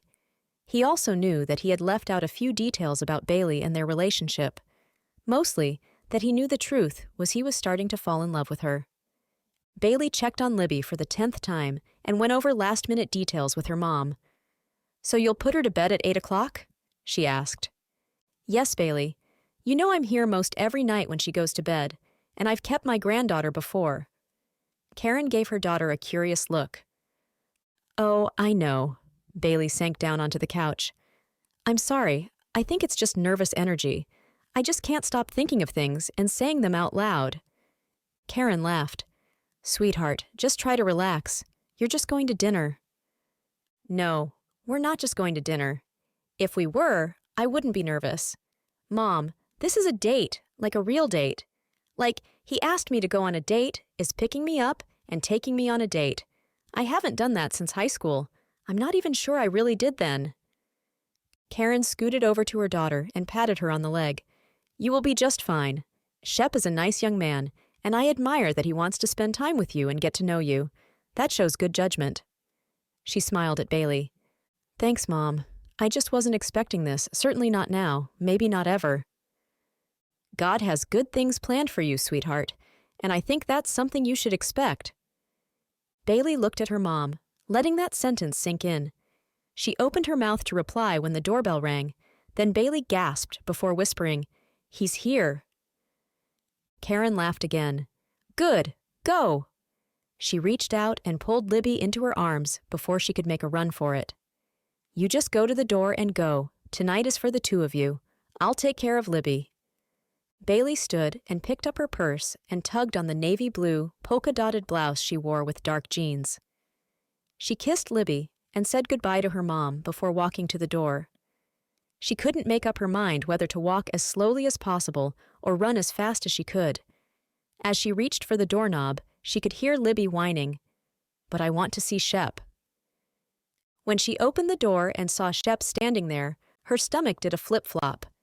She didn't know if she would ever decide if she liked him better in his baseball uniform or dressed up like this. He wore dark jeans and a blue and white striped button-up shirt. His hair looked a little different, like he had used gel maybe, and that he hadn't worn a baseball cap. It made Bailey want to reach up and run her fingers through his dark locks. She realized she had been staring at him, but hadn't said anything yet. Hi, she said. Hey. He seemed to be taking her in too. You look really nice. Thanks, she said, stepping through the door and pulling it behind her. We're supposed to leave before a certain 3-year-old manages to get away from her grandmother to rush out and see you. Shep laughed. Well, let's go then. Although, of course, I would have been happy to see her too. But I'll admit that if I did, it would have taken longer for us to leave, and I'm pretty anxious to have you to myself. He walked to the passenger side and opened her door. Bailey slid in as he walked around to his side. So, I don't think you told me where we are going, Bailey said. No, I didn't. Shep grinned. Are you going to? She asked. Do you like surprises? Bailey paused and thought for a moment. Not usually, but in this case, I'll say yes. Good, because I think I might just be full of surprises tonight. There it was again, that flip-flop in her stomach. But now she could say that it was much more excitement than nerves. God, guard my heart and show me if I'm doing the right thing, she prayed silently. A wave of peace came over her, and she felt in that moment that she could trust Shep. She felt safe here with him. She settled back into the seat and asked if she could turn on music for the drive. They spent the rest of the way to the restaurant discussing the music choices. When they pulled into the parking lot, Bailey looked up to see the restaurant. "Oh," she whispered. "Is this really where we're going?" "It is. Is that all right?" Shep asked. "Of course, it's all right with me. But are you sure? It's kind of expensive, isn't it?" Shep's smile told her not to worry. "Tonight is a treat. I don't want to act like I could do this all the time, but I wanted tonight to be out of the ordinary. So I don't want you to worry about anything and just try to enjoy yourself." "Okay." She gave an exaggerated eye roll as she pointed at the upscale building. "I guess I'll try." "You haven't been here before, have you?" No, definitely not." "Me either, but it was highly recommended, so let's go." As Bailey climbed out, Shep came to her side and, as promised, created another surprise. He reached for her hand and slipped his fingers around hers as if it were the most natural thing in the world. Bailey felt tingles all the way up her arm. They walked together to the entrance, and Bailey felt like she was floating on a cloud. Shep spoke to the hostess and gave the name on their reservation. They were shown to a table right away. Bailey glanced around at the dimly lit dining room. The tables were covered in white tablecloths and beautiful centerpieces with flowers in glass vases. Soft music played in the background, just loud enough to offer the ambience of the room. The waiter brought them water in tall glasses and handed them each a menu before describing a few specials for the evening. Bailey listened intently and focused as the waiter spoke, but she felt certain that Shep never took his eyes off of her. The waiter left them to look things over, and Bailey took a deep breath as she looked down at her menu. "Please, get whatever you want," Shep said softly. "Thanks," Bailey said, glancing up at him. "The problem is deciding what that is. Everything looks so good." "Yes, it does. I've heard the steaks are good, and also the cilantro chicken." Bailey stopped looking at her menu and propped her chin in her hand. "Where exactly did you get all this restaurant connoisseur information?" Shep cleared his throat. "Oh, just around. I have people." "Oh, really? People?" Shep held his hands up. "All right, you caught me. I don't know if I've told you, but my sister is the restaurant manager at a country club. She's worked with the chef there for years, and she asked him for a recommendation for a restaurant in town." Bailey couldn't help but laugh just a little. "That's really smart. I wouldn't have thought to ask for recommendations, but you definitely should, especially when you have those kinds of connections." Shep reached across the table and touched her hand. "I told you I wanted it to be special." "Well, I better focus a little bit here if I'm going to pick something before the waiter comes back." "Bailey," Shep said. She said without looking up. When he didn't continue, she realized he was waiting for her to look at him. When their eyes met, he continued. "Take all the time you need. I'm not going anywhere." Bailey sat frozen in her seat, eyes locked on his as she took in his double meaning. She felt like he really meant it, and the thought filled her with hope. "Thank you, Shep. I really appreciate that. Now, I'm thinking about chicken." That lightened the mood, and they both picked out an entree before the waiter returned. That out of the way, Shep seemed intent on keeping the conversation going. "So, what kinds of things were you interested in during high school? Yearbook staff? Cheerleader? Baseball?" He wiggled his eyebrows up and down, which Bailey found adorable. "No, nothing like that. I was on the student council for 2 years, but I was pretty quiet. I liked to be part of what was going on, but I wasn't on a team or anything. I did play powder puff football my senior year." "Oh, really?" Shep sounded surprised. "Yep, a bunch of my friends were doing it, so I did too. We said we would do it together and be goofy together. But it ended up being a lot of fun. When you're the only daughter of a sports fan dad, you learn about football. So I actually knew how to run some plays and things like that. I think I scored 2 touchdowns. Now that I would have liked to see?" Bailey laughed as she shrugged. "It was fun." "And you didn't find a career in powder puff to follow that dream?" "Unfortunately, or actually, fortunately, no," Bailey said. "More of a baseball girl anyway, right?" Bailey grinned at him. "Yep, you're right." She felt a tad of boldness welling up inside her, and she went with it. "Especially now that I've seen you in a baseball uniform." Shep's eyes went wide, and he tried to laugh that off, but she was pretty sure she actually saw him blush. They finished their meal, and Shep asked if she wanted dessert, but she insisted she was too stuffed for that. So he paid the bill and walked her to the car. In the car, he started the car, but turned to face Bailey. "If you don't mind, I'm really not ready for the night to be over," Shep said. "Do you mind if we drive to campus and go for a walk? It's pretty nice weather tonight." But Bailey fought at the fear that rose up at the thought of being alone with him for a longer period of time. She did trust him, she told herself, but the old feelings were hard to put away. She stuffed them down enough to say, "Sure, sounds good." And off they went. Once they reached campus, he pulled to the parking lot of the practice baseball fields. The fields weren't lit, but the sidewalks around the area were. "I'm pretty sure my car just automatically took us here. It's a familiar drive."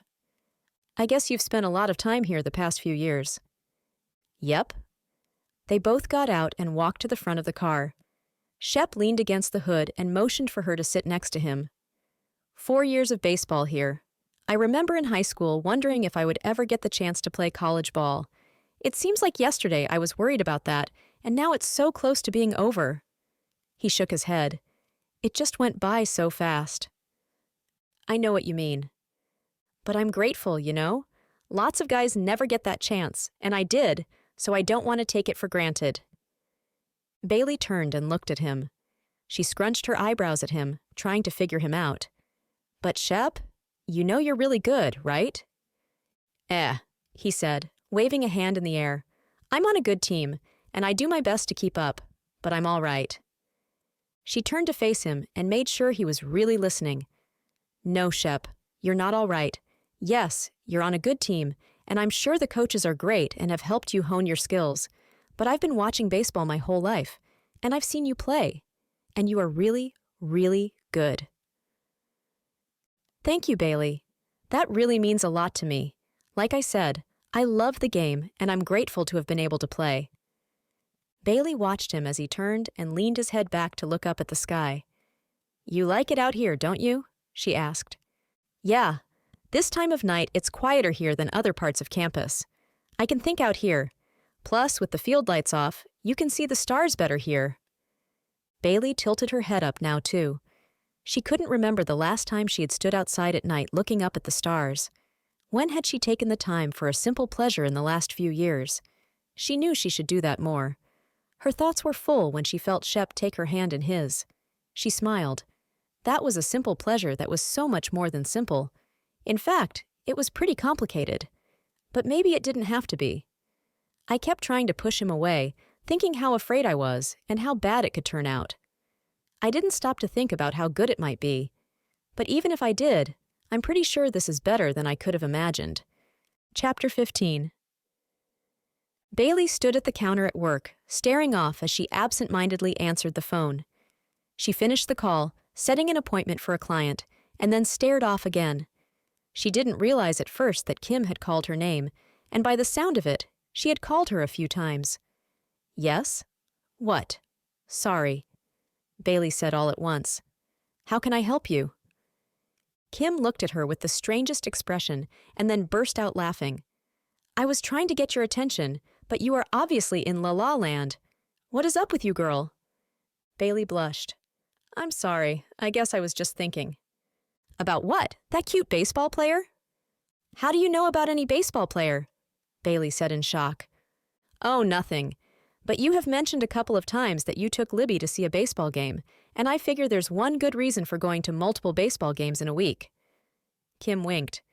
"Plus, you've seemed different lately. Maybe a little peppier or something. I don't know what to call it. But you seem happy, and now you're staring at the shampoo bottles looking all happy and glowy. So spill." Bailey sighed. She knew there was no getting out of this. Salons were known for girl talk, and this place was no exception. "Okay, so there's this baseball player," she began. "I knew it." We met in class, actually. He was assigned as my lab partner." Bailey went on to tell about her accidents in class and seeing him at church, before winding the story up. "So, we went out to dinner the other night," Bailey shrugged. "And that's pretty much it." "Ha!" Kim said. "Okay, if by pretty much it you mean that you are totally falling for him, and he sounds amazing." "He is pretty great," Bailey admitted. "And Kim, What really gets to me is how he is with Libby. He just talks to her and treats her like she's just as important as anybody else in the room. I have never seen anybody do that. Kim put both her hands over her heart. Bailey, that is incredible. That sounds so sweet. Eek! I'm so happy for you, she squealed as she reached out to hug Bailey. Thanks, Bailey said. Don't get too excited yet. We've only been out once. Kim gave her a look. Maybe you've only been on an official date once, but it sounds like you've spent enough time together to know that you like him, and I'm absolutely positive that he likes you. I guess so, Bailey said. Surely no one would spend that much time and effort if they didn't really like someone, right? Of course, Kim said. Now I would love to keep chatting, but I actually came up to tell you we need to stock the back closet with the deliveries that came in this morning if you don't mind doing that. Oh, sure, Bailey said. I'll do that now. She pushed down the voice, reminding her that someone could fake an interest in someone to get what they wanted. She wasn't listening to that today. Shep was different. She believed that. He just had to be. She was still thinking the same thing when she left work a few hours later. She grabbed her purse and pulled out her phone as she walked to her car. When she did, she found a text from Shep. Thinking about you. Hope you're having a good day at work. Wish you could be at the game today. Bailey smiled as she slipped into her car. The team had away games this week, and Shep was gone for 3 days. Bailey sighed, thinking about it. She hadn't expected to be starting a relationship right now, or ever for that matter. But she certainly hadn't planned on a long-distance every few weeks relationship either. She wasn't sure how she felt about that. Fighting off the feeling of being left alone was hard, but it helped when Shep texted and she knew he was still there. She decided the best thing to do was hurry home to Libby for some snuggles and text back that handsome baseball player she was falling for. Shep felt like it had been the longest 3 days of his life. He had been on trips since he had met Bailey, but this was the first time since they had. Since we started whatever we are, he thought to himself. They hadn't given it any kind of title yet, but he still felt certain things were moving in the right direction. Now he sat on the bus, impatiently enduring the last 20 minutes of the ride back to campus. Most of the team was sleeping or zoned out with headphones, but he couldn't turn his brain off. He was too excited to see Bailey. He had told her he would be back that night, but the bus was arriving much earlier than expected, and he couldn't wait to surprise her. They had texted several times during the day, so he knew she was at home with Libby. When the bus finally pulled into the parking lot, he was the first to grab his bag and rush off. He didn't even bother going to his dorm room, but threw his bag in the back seat of his car and took off. He had planned everything on the drive back, so he knew exactly what he wanted when he stopped at the store and picked up ice cream and flowers. Only a few minutes later, he pulled into Bailey's driveway, and he was headed to the door before the sound of the engine died down. He rang the doorbell and waited. When the door opened and Bailey appeared, her expression was worth every second of the long drive home. "Shep!" she practically shouted. Her smile spread across her face, and she didn't even hesitate when she stepped out the door and wrapped her arms around his neck. Shep dropped the bags with ice cream, but managed to hold onto the bouquet in one hand while he wrapped the other around her waist. When she pulled back, Bailey saw the flowers for the first time, and her mouth fell slightly open. When her eyes met his, her expression was still filled with surprise, but also something else. Something like awe and care, and just maybe something more. Shep stared at her and reached down to tuck a stray piece of hair behind her ear. He let his hand fall to her arm and stay there. She was so beautiful, and for just a moment he let his gaze fall to her lips. He considered leaning down right then and tasting her lips. "Shep!" came the excited cry of the 3-year-old. She pushed her way past Bailey and grabbed onto Shep's leg. "Hey, Cupcake!" "Cupcake?" Libby scrunched up her face as Shep picked her up. "What's that?" "It's a nickname because you're little and sweet." "What's that?" Libby pointed at the flowers he still held. "These are flowers. They're for your mom." He looked at Bailey and saw that she was still watching him with that dreamy-eyed look. He handed them to her and couldn't stop his own smile. "Thank you," Bailey blushed. "Are you coming in?" "Sure," Shep said, "but I seem to have dropped what I brought for you, Cupcake." He tweaked Libby's nose. "What is it?" Libby asked with a squeal. Get down and see. He put the girl down, and she started pawing through the bag. Ice cream! She yelled. Oh, wow, Bailey said. I hope it's okay, Shep said with pleading eyes. Bailey shrugged. Sure, why not? Come on in. All three of them moved through the living room and into the kitchen, where Bailey got out bowls and an ice cream scoop. Shep dished out ice cream, while Libby climbed up on the counter and chatted away at him. Shep listened and asked questions about every detail of her story, but he kept stealing glances at Bailey. She looked more comfortable than he had seen her. It seemed as if she was finally letting him in, and he liked that. They sat on the stools in the kitchen, eating ice cream and talking. When there was a break in the conversation, Shep spoke to Libby. So, Libby, do you have any plans this weekend? The little girl giggled. No. Oh, good, because if you're free, I was wondering if you would like to go to the zoo on Saturday. The zoo? Libby's eyes were wide. Can we, Mommy? Can we? Bailey laughed at her daughter's excitement, then pretended to take a long time to think about it.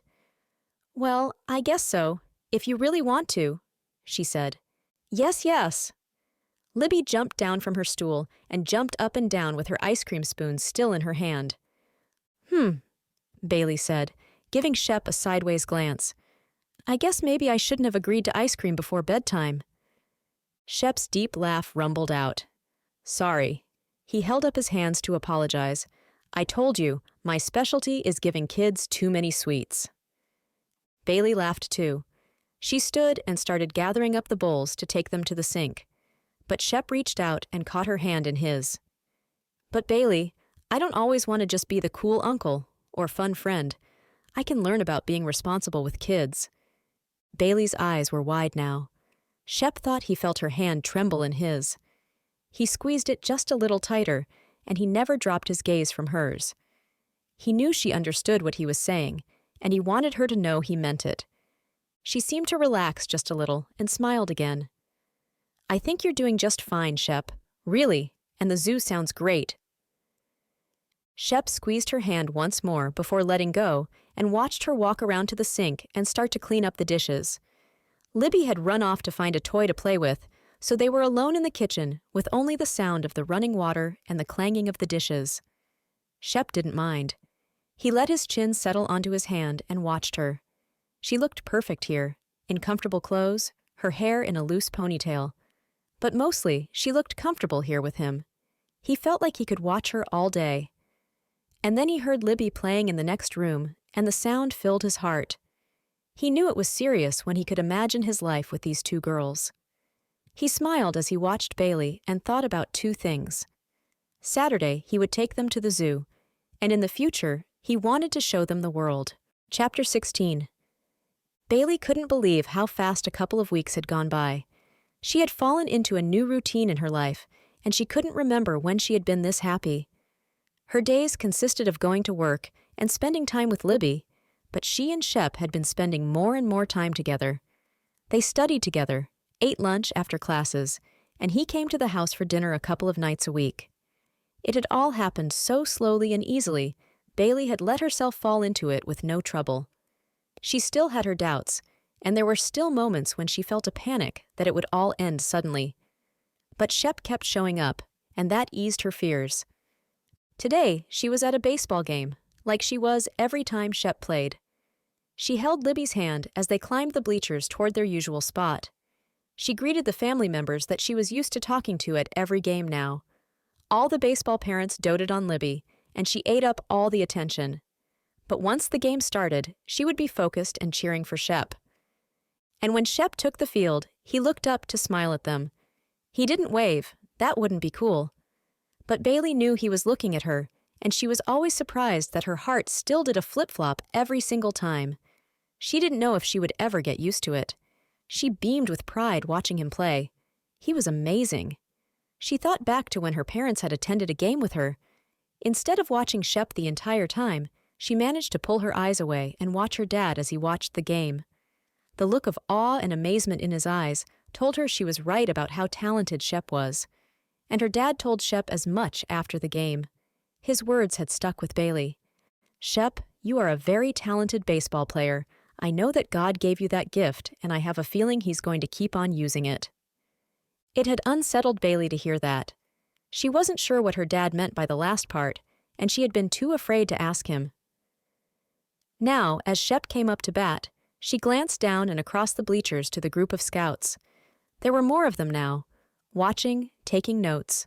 Shep's picture had been in the local paper after a game a couple of weeks ago, and Bailey had seen the attention grow. A chill ran down her spine, and she shivered even though the temperature was quite warm. She forced herself to watch Shep instead of the scouts. "Come on, Shep," she called out. She hoped no one else noticed the hint of nervousness in her voice. Libby cheered beside her, and Bailey pushed away thoughts of anything but this moment. She watched as Shep took 2 balls, then he took a hard look at the pitcher, stepped up, and hit the ball out over the left field wall. Bailey jumped to her feet and cheered and clapped louder than anyone else, except maybe for Libby. She watched Shep jog all the way around the bases and high-five his teammates at home plate. Bailey smiled, and Shep glanced her way just long enough to give her a wink. It was small, and at a distance it was hard to see, but she knew it was just for her. Her smile faded as she saw Shep's gaze turn to the scouts in the front row. Her eyes followed, and she saw them making notes and talking to each other. Bailey didn't like the pit that was forming in her stomach. She couldn't explain it, and she didn't want to wish bad things for Shep. But there it was all the same. The awful pit and the more awful thought that she hoped he wouldn't go off and play professional baseball. Shep tugged on his baseball hat and glove and told himself to just focus on the game. He had to admit, at least to himself, that he was distracted by the scouts. They had been there before, sure. He knew he had been eligible for the draft last year when he was a junior, but he hadn't expected anything and nothing had happened. But this year had been different. Of course, he thought he was a good baseball player. He had played a long time and worked hard to become one. But he had really focused in the last year. Maybe it was because he knew this was his last real year of baseball, or maybe deep down, he had been hoping something might come of it. He shook his head now, trying to clear his mind. "No, I just wanted to have a great last year and go out swinging," he told himself. But now? Now what? He didn't finish the thought since he didn't know. Now scouts were here watching him.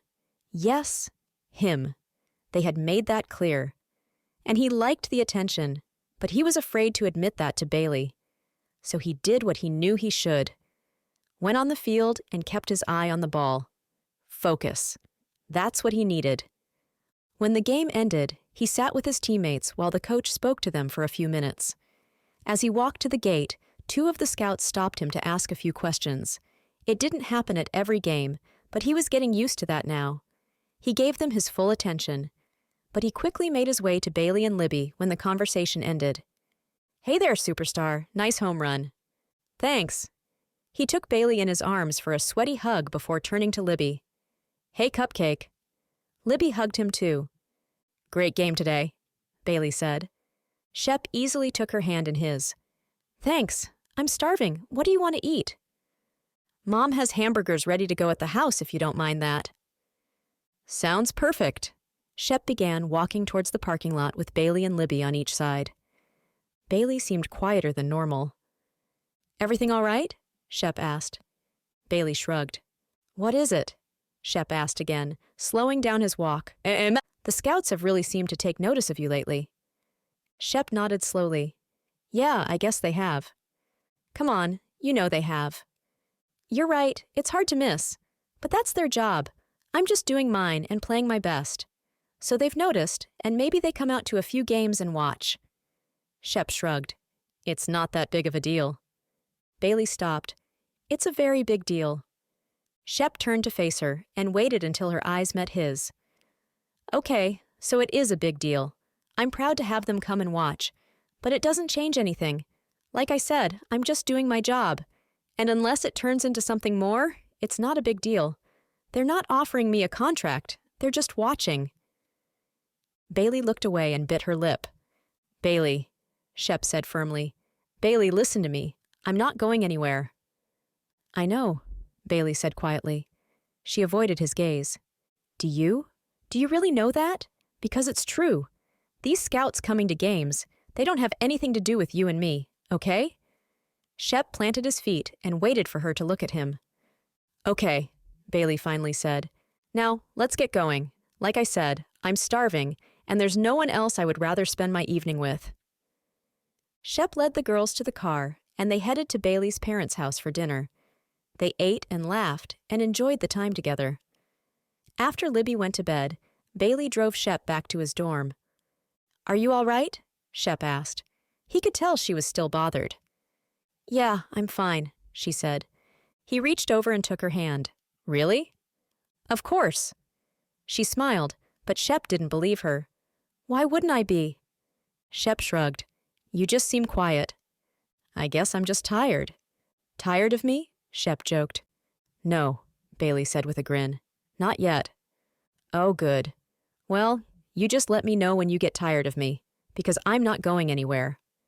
He said the same words he kept saying to her, trying to convince her it was true. "I don't want you to go anywhere," she said quietly. Shep heard the slight tremor in her voice, and he couldn't be sure, but in the dim light of the parking lot, he thought he saw tears in her eyes. He cradled her face in both of his hands and looked her in the eyes. "I'm right here," he said. His gaze moved from her eyes down to her lips. He looked back to her eyes as if asking for permission. Bailey didn't move. He inched closer, watching her face for her reaction. Just before their lips could meet, Bailey flinched, and Shep froze. He sensed her fear and tried to quiet the sigh escaping his lips. Lifting his chin, he placed a kiss on her forehead, and then closed his eyes and touched his nose and forehead to hers. "I'm sorry," Bailey whispered. "It's all right," Shep told her. "It's all right, Bailey. I'm not going anywhere." He meant it every time he said it, and he planned to keep saying it. He just didn't know how long it would take her to believe him. Chapter 17. Shep settled onto the couch in his dorm room and handed Bailey a bag of fast food. "Here's your burger. Did you get your fries out?" "Yep. Here I think I got your drink instead of mine." "Let me see." Shep leaned over to where she held the drink in front of her face and took a drink from the straw. "Yep, that's mine." He winked at her, fully aware of her nearness. "Well, can I have my drink then?" Bailey asked, holding back a giggle. "Sure." Shep wiggled his eyebrows. "For a price." He tapped his cheek and held it out for her. Bailey rolled her eyes and pushed him away playfully. All right. Here's your drink."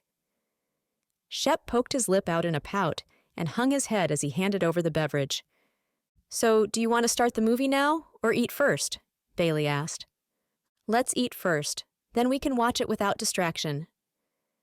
"Okay by me," Bailey said, taking a bite of her cheeseburger. "How was work today?" Shep asked. Bailey gave him a look for asking a question when she had her mouth full. "Fine," she managed to say before she swallowed. "We were really busy. I thought we were going to have to stay late. We would have too, but the last appointment called and canceled." "I'm glad. I didn't want to wait any longer to see you." Shep finished his burger and wadded up the wrapper. "How in the world do you eat so fast?" Bailey asked. Shep shrugged.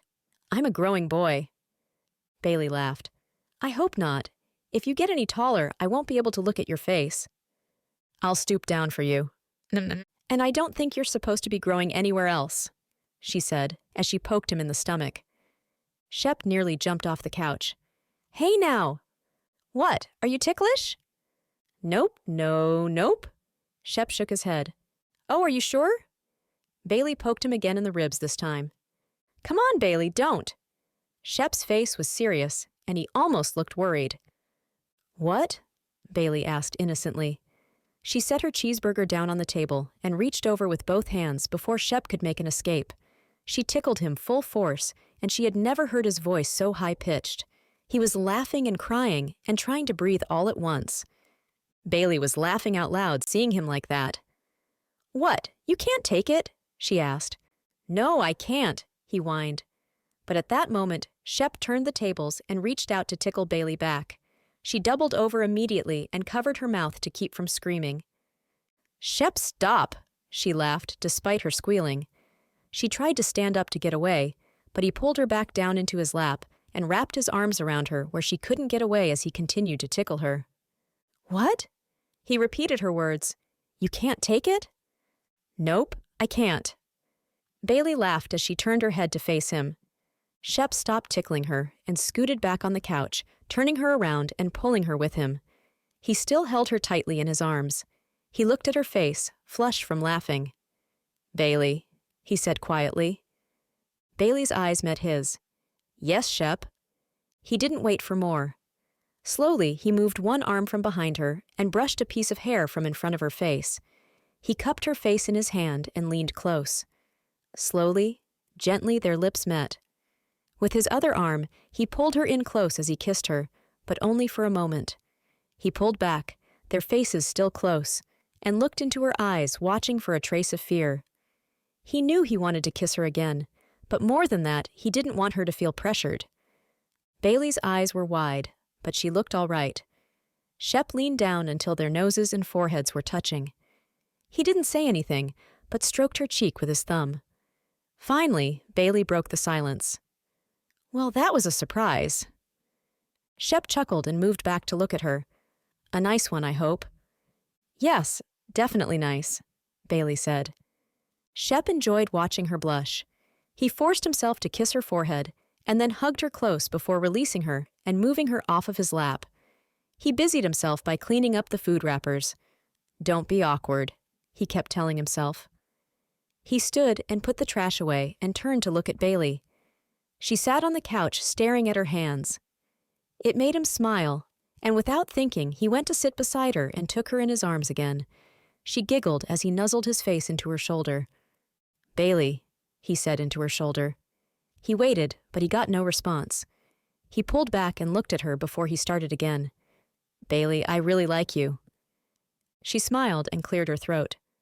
I really like you too, Shep. It was too much for him to resist. He found her too cute sitting there. He leaned in and kissed her again, and she kissed him back. Her arms were around his neck, and her hands cradled the back of his head.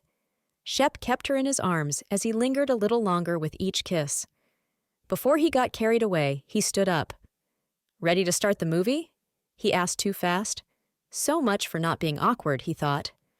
Sure, Bailey said, biting her lip and scooting to the edge of the couch. Okay. Shep turned on the TV and started looking around the room. I lost the remote to the TV a while back, but I can work it with my phone, he explained. He patted his pocket before saying, That is if I can find my phone. Bailey glanced around the room. Did you leave it in the car? You were carrying the food bags. Shep smacked his forehead. Yes, I did. Sorry, I'll go get it. Be right back. He walked out the door and chided himself again for being so awkward. Get it together, man, he told himself. Truth be told, he was glad to have a moment to himself. His heart was still pounding so loud, he thought the whole building could hear. He slowed his steps as he made his way to the parking lot to extend the time. He wondered what Bailey was thinking and how she was feeling about the kiss. He only had one thought, and he knew it for sure. He couldn't wait to do that again. Bailey let out a big breath as soon as Shep walked out of the room. She waited for panic to set in, but instead, she giggled. Quietly at first, but then it bubbled over, and she found herself laughing like a little girl. When she stopped, her breath caught in her throat, and she touched her lips gently with her fingertips. She hadn't expected this. None of this. Not falling for him, and definitely not kissing him today. But it was good. All of it. She could still taste his lips on hers. She giggled again when she pictured how quickly he had walked out. It was comical, really. He obviously didn't know how to act. But Bailey was glad he had kissed her, and she had to admit she hoped he would do it again. She sighed as she stood and cleaned up her half-eaten food. She was too excited to finish eating it now. She walked to the mirror hanging on the wall above the desk and checked her appearance. She looked like her normal self, except for the way her eyes lit up and her cheeks were extra rosy.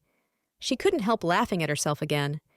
She placed her hands on the desk as she studied herself in the mirror, and when she did, her hands slipped as the papers on top moved. Goodness, she said to herself, I'm losing it. She looked down as she began to straighten the papers back. The one on top was notes from class, but underneath was a paper that had been uncovered when she moved them. The logo on top caught her attention and stopped her laughter immediately. The logo of Major League Baseball. She hadn't meant to be snooping through his things, but now she had to see what it was. She pushed the papers away and picked up the paper to see it more clearly. Her eyes glazed over, but she could see it was a collection of information about the draft and open tryouts. She flipped through several pages and could see that Shep had been putting this information together. There was even a note with names of agents. Her heart beat faster as it had a few minutes ago, but now for a totally different reason. She told herself to breathe, but she gathered the papers and took a seat on the couch. It was several minutes before Shep walked back in the door. "Sorry," he said. "I couldn't find my phone. It must have fallen out of my pocket while I was driving because it was in the floorboard." He hadn't stopped to look at her, but Bailey knew the moment he did because he stopped talking and froze. "Are you all right?" Bailey looked up at him. Her voice was a mixture of anger and sadness when she said, "Were you going to tell me about this?" She held up the papers for him to see. Shep sighed and slowly walked to sit beside her. "Bailey, let's just talk about this." He reached for her hand, but she pulled away. "You've been hiding it," she said. "I'm not hiding anything. Nothing has changed. You know the scouts have been watching me play, and you know they're interested, but nothing has happened yet." "But you're considering it." "Bailey, I have no control over it right now. I'm playing my best and doing my job, but I can't make them draft me. But if I'm good enough and if I get picked in the draft, which is a huge if, I would have to consider accepting it. I would be a fool not to." Bailey crossed her arms around herself to try and force down the pit in her stomach. "But you've been reading about it and looking at open tryouts." "Of course I have." Shep threw his arms in the air. "Bailey, do you know how many people would love to have a chance to play pro ball? I didn't go looking for this, you know that. But the way the scouts are talking, it seems like it actually might be a possibility. So of course I'm going to look into it and see what happens." "But you just lied to me and told me you're not going anywhere. Were you just going to pretend until you got a baseball contract and then tell me you're leaving?" "No." Shep shook his head and stood up to pace the floor. "Bailey, I don't understand. I have told you and told you I'm not going anywhere." He stopped and came back to face her. "I'm not going anywhere away from you," he said, emphasizing the last two words. "But that doesn't mean I don't have a future or a career. Do you really plan to live right here in this town for the rest of your life?" Bailey stared at the floor as she thought about that. She wasn't sure, but her life was here, her parents were here, and everything she knew was here. The thought of leaving was terrifying. "I have a daughter, Shep. I can't just pick up and go wherever I want." "I'm not saying that. And I can't be with someone who lies to me." "You're making a big deal out of nothing. Nothing is happening yet, and I didn't want to worry you unless there was something to talk about." "Well, now I'm worried." "Exactly, which is why I didn't say anything." "So you admit that you were hiding it?" Shep shook his head and turned away. He was quiet for a moment. "I don't know what you want me to say. Yes, baseball is a possibility for my future, but I don't know anything yet. I didn't bring it up because I didn't want to upset you, which is obviously what would happen." Fear gripped Bailey to hear him admit it out loud. She felt herself step behind the wall she had put up inside a long time ago. Slowly she stood, taking a moment to compose herself before she spoke. "I'm sorry, Shep. I'm sorry you have to think about worrying me, and I'm sorry you felt like you needed to hide it from me. I guess you were right, but you won't have to worry about me anymore. I'll be all right." She started to walk towards the door. "Bailey." Shep reached out and touched her arm. "Don't," she said. "If I can't trust you to be honest with me about this, then—" Her voice trailed off. "Well, then I just can't trust you." She walked out and closed the door behind her, and she managed to make it all the way to her car before she let the tears fall. Chapter 18. Shep pulled the hood of his rain jacket up over his head as he trudged to class. The rain felt appropriately matched to his mood, dark and drizzly. He had tried to call Bailey and texted her multiple times. She had ignored all of them until she finally sent one text with only 4 words. "Leave me alone. Please." He knew he should feel sad, and he did, but he also felt angry. Angry that he had spent every moment trying to make her comfortable and walking on eggshells around her emotions. And for what? Shep asked himself. She was never going to trust me. Not really. Not all the way. As he entered the building and shook the rain off, he couldn't help thinking that he was drier from the rain than he had been the first day of class. But he was glad today wasn't a lab day. He expected to see Bailey in class, but at least they didn't have to complete a lab project together. They would cross that bridge later in the week. He walked into class just as it was starting. He hadn't wanted to be hanging around before class, but he noticed that Bailey wasn't in her usual seat. A quick glance around told him she wasn't in class at all. That was odd. She hadn't missed class once, and he knew she took her schoolwork seriously. A feeling of worry washed over him as he wondered where she could be. Is she sick? Or is something wrong with Libby? He tried to push the thoughts away as he took his seat for class, but throughout the lecture, he found himself worrying about Bailey. The moment class ended, he pulled out his phone, desperate to text Bailey and ask if she was all right. But when he pulled up her name, her last text came up on the screen. He put his phone in his pocket as he decided to honor her request. "Mr. Kelly?" The voice startled him, and he looked up to see the professor standing near his desk. "Yes, ma'am," Shep said. "I need to talk to you about Miss Holmes." Panic rose again, and Shep stood to his feet. "Is she all right?" he said, much too quickly. The professor held up her hands. Yes, she's fine. She said she wouldn't be here today because of a personal matter, but she requested to change lab partners." "Oh," Shep lowered himself back into his seat. "Did she tell you why?" "Again, she said a personal matter, but changing lab partners is not something I do in my class without a very good reason. Is there any very good reason that I should give her a new partner?" "Well, I don't know what you would consider a good reason." "Are you two involved?" she asked. Shep sighed. "We were, but I guess we're not anymore." The professor straightened up. "Relationships are part of life and part of the real world. So the two of you need to work out your issues and be able to complete your labs as partners. I will not be assigning new partners." "All right." Shep didn't know whether he felt relieved or terrified, but at least Bailey would have to talk to him eventually.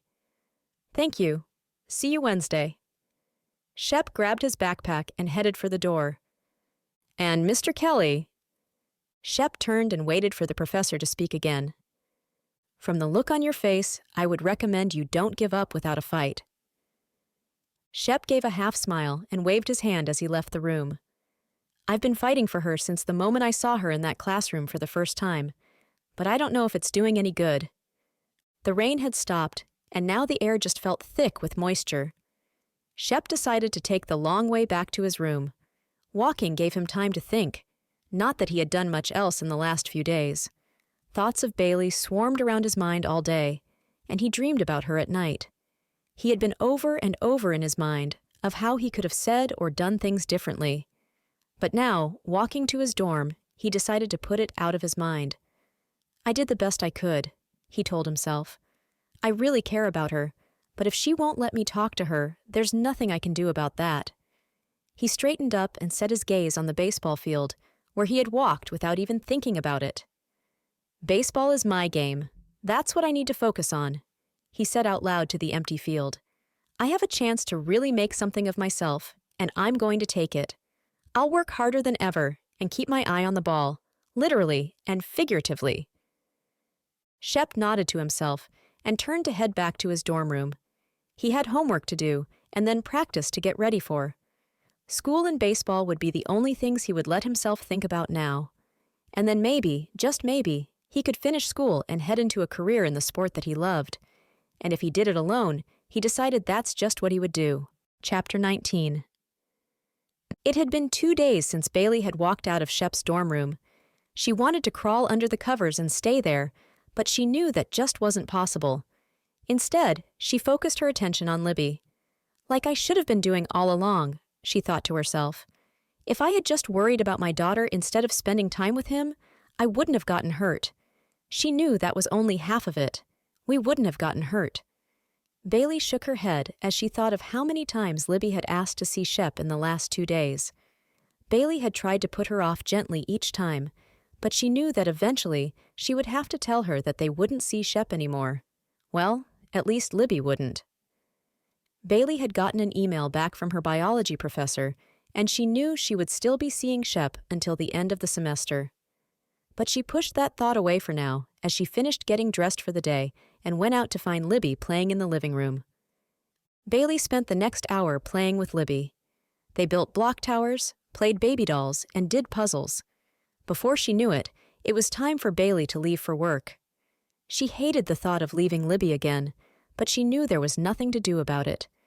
She kissed Libby as she gathered her things and thanked her mom for watching Libby. "Bye, sweetheart," she whispered to her daughter as she hugged her once more and slipped out the door.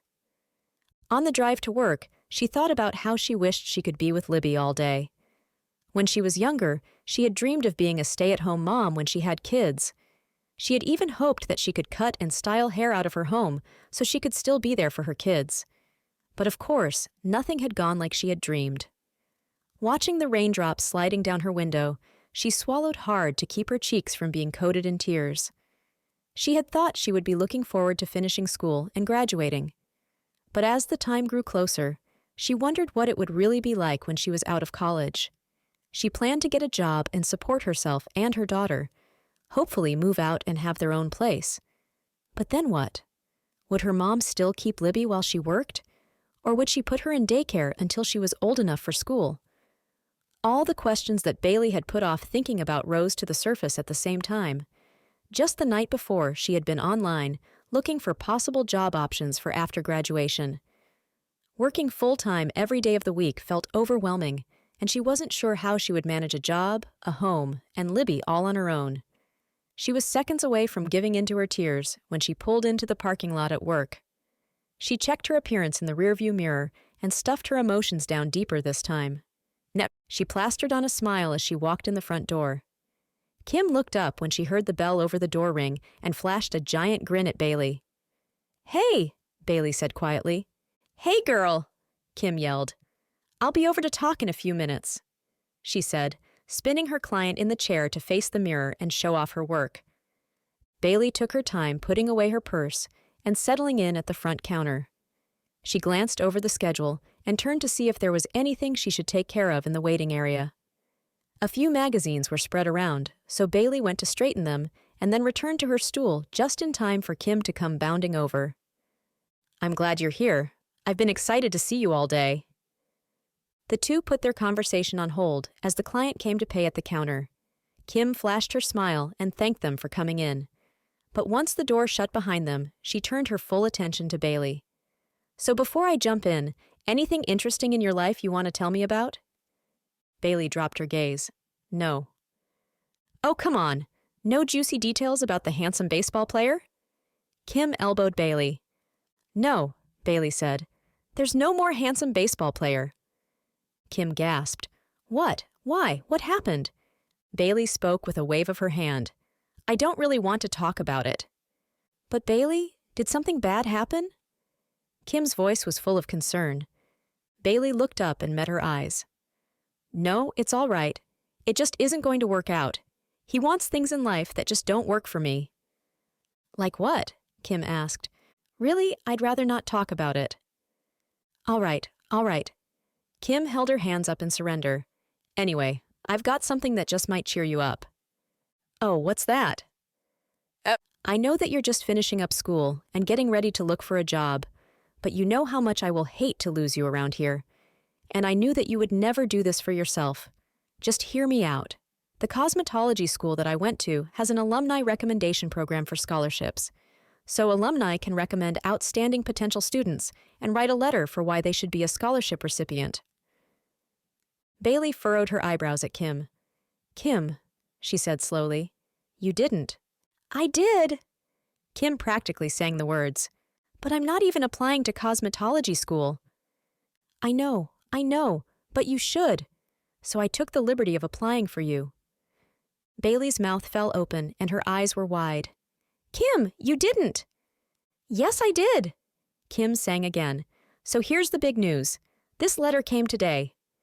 She held out an envelope with Bailey's name on it from the South Alabama Cosmetology School. Bailey stared for a moment without moving.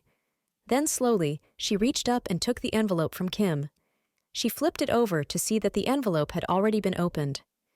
"You read it?" Bailey asked. Well, I had to. I figured if I had applied for you and you didn't get in, you wouldn't even know. Not that I thought you wouldn't get in, though. So what does it say? Bailey asked. Open it and find out. Slowly, Bailey slid the paper out, her heart pounding in nervousness despite the fact that she didn't know anything about this 2 minutes ago. Opening the paper, her eyes scanned the words. Congratulations and welcome to South Alabama Cosmetology School, Bailey read, and felt like she might pass out. What? She pulled the letter down and stared at Kim. Keep going, Kim urged. Bailey lifted the letter again and scanned the page to see the words. This year's scholarship recipient. She was speechless, and her face showed her shock. She sat down on the stool and laid the letter on the counter. Can you believe it? Kim was jumping up and down. No, Bailey finally managed to say. I can't. You deserve it, girl, and you can even keep your job here, and I'll work your schedule out around all your classes. Bailey nearly giggled for a moment, and her mind began to fill with the possibility. But it didn't last long before she firmly landed back in reality. But Kim, I can't do this. Of course you can. But I'm just finishing school. I'm supposed to be done now and get a job with my college degree. It's time for me to take care of my daughter. Yes, but Bailey, that was your parents' dream for college, and you were faithful to your commitment to getting a degree. But this is your dream, and it's time for you to go after it. Bailey thought about that for a moment, and she wanted to consider it. But her life wasn't about her dreams anymore. Her dreams had walked out a long time ago, and her life wasn't just about her now. She stood and placed her hands on Kim's. Kim, thank you so much. This is one of the nicest things anyone has ever done for me, and I'm so grateful.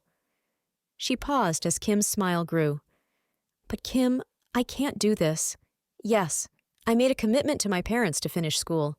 But I need to stop depending on them so much now, and I need to look for a job. I've got to pay for a place to live and take over our living expenses and care for Libby. I just don't think cosmetology school is part of my future. Kim sighed. I think you're wrong. I think you can still reach for your own dreams while you're bringing up that precious girl. But I won't pressure you. I'll keep this. She picked up the letter. You don't have to give an answer right away, so you just let me know when you change your mind. Thanks, Kim. Bailey reached out and gave her a quick hug. She jumped off of the stool and said she was going to check the inventory. As she walked to the back, one lonely tear slid down her cheek, but she brushed it away. She knew she only had a matter of weeks until graduation, and tonight she would work on putting her resume together and start applying for jobs.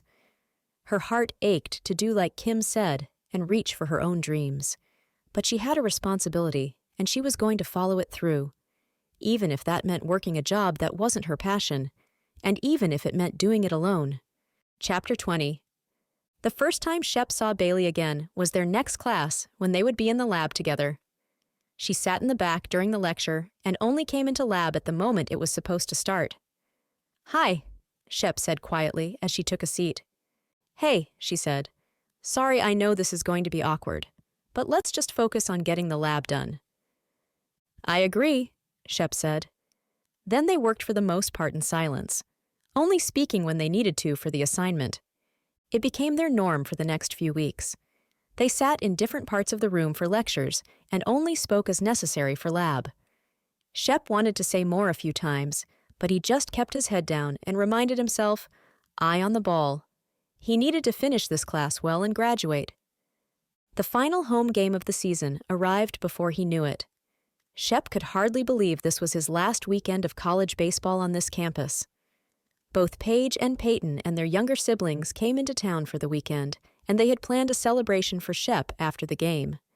Shep stood with his head held high as he was introduced on the field before the game. He had been working hard and really pushing himself in practice and on the field during games. He played well, and he could see the looks on the faces of his family, as well as the scouts in the stands. When the game was over, one of the scouts that had spoken with Shep before stopped him. Shep, he said, reaching out to shake hands. Great game today. Thank you, sir. Shep flashed a smile. You've had a great season, and I've even seen an improvement since the last time I saw you play. Yes, sir, I've been working hard. Yes, I can tell. I've spoken with your coach, and I have your contact information. He stopped and looked Shep in the eye to make sure he had his full attention. Shep didn't blink. The draft isn't for another month, but of course there's a lot of work that goes on behind the scenes in the meantime. I can tell you this much. You'll be hearing from us before the draft. Shep smiled. Yes, sir. Here's my card. I'll be in touch. Congratulations on a great season. Thank you. Shep watched as the man walked away. He was filled with pride at a job well done, and still surprised that baseball could be a part of his future. But a gnawing emptiness surrounded his heart, one he had been fighting for weeks now. He knew in an instant that he wished he could tell Bailey the good news, but at the same time, it was that news that would have pushed her away again. The thought put him in a bad mood. Shep? He heard a female voice call out. He put on a smile and tried his best to seem happy. Hey! He waved to his siblings. Paige was the first to make it to him and pull him in for a hug. Great game! Was that a scout you were talking to? Yes, it was. And what did he say? Peyton spoke up now. He said I should expect to hear from them before the draft. Are you serious? Peyton said it, but both of the sisters' eyes were wide. Yep, serious. Shep, that's amazing. Paige hugged him again. Well, we'll wait and see what happens. Either way, I'm so proud of you, Paige said. Thanks. Shep tried to hold his smile, but he felt it slipping as they all headed to their cars to drive to the restaurant. Shep laughed and joked with his family during dinner. He tried to stay positive and focused on the celebration and on the possibility of a baseball contract in the near future. But he couldn't help but watch as his sisters sat close to their husbands and instructed their children. Baseball had always been his sport, but was it really his dream? And was it worth it on his own? When they wrapped up dinner and walked out of the restaurant, Russell, Paige's husband, pulled Shep aside. Hey, we're going to drive back to campus. Mind if I ride with you? He asked. Sure, Shep agreed. He lifted a hand to wave at the others. See you back at campus. Shep and Russell climbed in, and Shep didn't even crank the car before he said, Paige sent you, didn't she? Russell laughed. Is it that obvious? Shep cracked a smile. Nah, I just know my sister. He turned the key and started the drive back. She just wants to make sure you're all right. Yeah, I'm all right. That's what you've said, but I got sent for the man talk, so you know I've got to do better than all right. Is it that obvious? Shep asked. You just seem a little down. I know the end of the semester is busy, and graduation and looking towards the future can be daunting. Shep sighed. But I should be happy. I'm doing great at baseball. My grades are fine. Things are looking good. It's just that I don't know where I'm headed next. And as exciting as it is to be considered for the draft, who knows where I would get drafted? Or even if I will. Should I look for a job? Should I think about where I want to live? It's all so up in the air. Trust me, I get it. Everyone is telling you that you're in an exciting place, graduating and moving on to the rest of your life. But that's hard when you're not sure what the rest of your life is supposed to be yet. Exactly. And maybe who the rest of your life is supposed to be with. Russell let the sentence hang and raised his eyebrows as if it was a question. Shep couldn't hide from his brother-in-law. He was the closest thing to a father figure Shep had had since he lost his dad. I really tried to make it work. I really liked her. Really, really liked her. You didn't give us many details about what happened. Shep threw his hand up in the air. It's too frustrating to talk about it. She is afraid I will leave her, and I get it. She's been through a lot. But that's why I tried so hard to convince her she could trust me. I want to be there for her, and for Libby, but I can't do it if she won't let me. Why doesn't she trust you? I think she's just afraid. But I told her I'm not going anywhere, but she thinks I'll get a baseball contract and move away and leave her. I told her that's not happening, but she just says it's too hard. Russell rubbed his chin for a moment in silence. I'll give you the same piece of advice that my dad gave me when I fell for Paige. He said, pray. Shep gave him a sideways glance. Is that it? Yep, and that's exactly what I said then. But here I am now. Russell leaned back in his seat with a wide grin spreading over his face. Gee, thanks. Really, Shep? Listen, you have done everything you can do, but you can't really convince someone to trust you. They trust you or they don't. You can show them you are trustworthy, and you can do things that will encourage them, but you can't actually make them do it. So you can pray that if there's anything you should do, He'll show you to do it. But you can also pray that God will show her how to trust. She's got to trust God first, but then maybe she can trust you too. Shep nodded slowly as they pulled into the campus parking lot. Thanks, Russell. That gives me some things to think about. Anytime, bro. Russell clapped his hand on Shep's shoulder. Paige and I are praying for you too. We know you've got a lot of big things coming soon, but we know you can handle it. We're both very proud of the man you've become. Thanks. Shep averted his eyes to keep from sounding emotional. Russell laughed.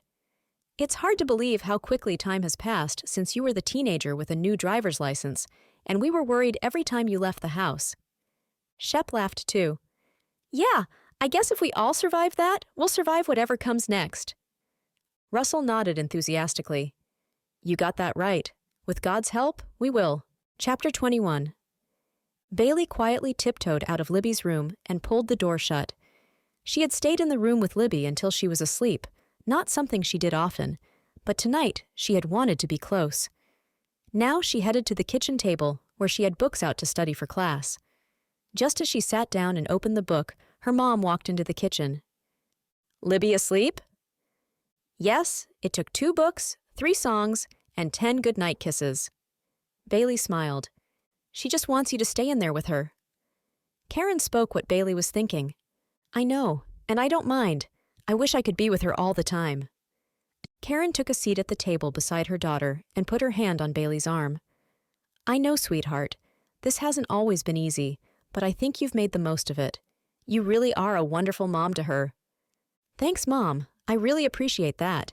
And you know how grateful I am to you and Dad for all your help. Yes, we know. It wasn't what we expected in life. But you know, life rarely gives us what we expect. Bailey laughed quietly. Yes, that's true. So I think it's time we talk about the other unexpected thing that came along this year. What? Bailey asked, wide-eyed. Don't pretend, you know what I mean. Shep? His name burned on her lips. Yes, Shep. Now I haven't said anything before now, because I wanted to give you some time to figure this out on your own. But since you haven't, I think we should talk about it. What is there to talk about? He's a nice guy, but he has his own plans, and he isn't going to stick around. So what's the point? What do you mean by stick around? Because it looked to me like he was pretty serious about sticking around you. I mean that he's probably going to go off and play baseball, who knows where, and travel all the time. Karen gave her daughter a long look before speaking. All right. So were you expecting that he would graduate and find a job in this town and never move anywhere else? Bailey rolled her eyes. No, I don't know. Maybe. Bailey, that's not realistic. He could get a regular job working in an office every day, and it could be somewhere across the country. I know, but that's different. How? I don't know. All I know is, he said he wanted to have a steady job and that he wasn't going anywhere. But then out of nowhere, he is considering baseball as a career, and he lied to me about it. Did he lie to you? Well, he didn't tell me he was thinking about it. And how would you have reacted if he did? Bailey shrugged. I don't know, but we could have at least talked about it. No. But didn't he want to talk about it when you found the papers? You're the one who walked out and hasn't let him talk to you since. Bailey lowered her eyes. I know, she practically whispered. So maybe you just confirmed his fears, which is why he didn't tell you to begin with. Maybe he didn't want to worry you if there was nothing to worry about. Or maybe he was only thinking about it, and you didn't give him a chance to explain that he had decided that wasn't the best thing. All right, Mom, I get it. I was dumb and ridiculous, and it's all my fault. Now, wait a minute. I didn't say that, and I'm not saying it's all your fault, but I am saying that you might want to think about giving him a chance to talk it over. I don't know. It's probably too late now, but maybe that's better anyway. You know, I'm just starting to figure things out, and it might be best if I learn how to do things on my own. Bailey reached out to her mom. Don't get me wrong. You and Dad have been great, and I will always be grateful, but I'm ready to be a grown-up and start taking care of myself. Karen sighed. Bailey, are you always going to be alone? I'm never going to be alone, Bailey said in a joking tone. I'll always have Libby. You know that's not what I mean, Karen said. Yeah, I know, but maybe that's just how it's meant to be. Maybe God gave me Libby so I would always have someone. Maybe, but I don't want you to be so afraid that you cut yourself off from other good things that God has planned for you. Thanks, Mom, but I'm not afraid. Karen gave her a look. Yes, sweetheart, I think you are. She paused for several moments before speaking again. Bailey, I need to tell you this, because I've never told you before, and maybe I should have, but it was never the right time. Sweetheart, you know that I dated other people before I met your dad. Bailey wasn't sure where this was going, or if she wanted to hear it. Yeah, I guess so. And I don't think it's necessary for me to give you lots of details about the other boys I dated, but I think you should know that I dated some real losers. Bailey's eyes were wide. Really? She had never imagined her mom with anyone but her dad, and this information felt surprising at the least. Karen nodded. I went on several dates with this one guy who promised me the moon and told me he loved me. Then one Friday night, I sat there waiting all night for him to come pick me up. He never showed, and the next day I found out he had been going out with 2 other girls at the same time as me. No. Bailey's mouth fell open, and her hand went to her mouth. Yes, he must have gotten his schedule mixed up and forgot about me. Oh wow, that's sad. Yes, it was, and I was heartbroken for a while. I went out with another boy in college. We had only been out 2 or 3 times when I found out he had been telling people that I slept with him. I was terribly embarrassed. But really, I wasn't a very good judge of character, and I would say yes to any guy who paid me any attention. But you were a good judge of character with Dad. Yes, I made enough mistakes and finally started making wiser decisions. But the thing is, what if I had decided all guys were bad and I was just going to be single forever? Bailey gave her a knowing look. I'm serious. What if I said no to your dad and didn't even give him a chance because I had been let down by others in the past? Well, then I guess I wouldn't be here. That's right, you wouldn't. And I would have missed out on the love of my life. Bailey, you can't judge someone based on something someone else did to you a long time ago. Bailey sighed. I know, but it's hard. You're right. It is hard. But you have to move on with your life. Okay, but that doesn't mean that Shep is the right guy.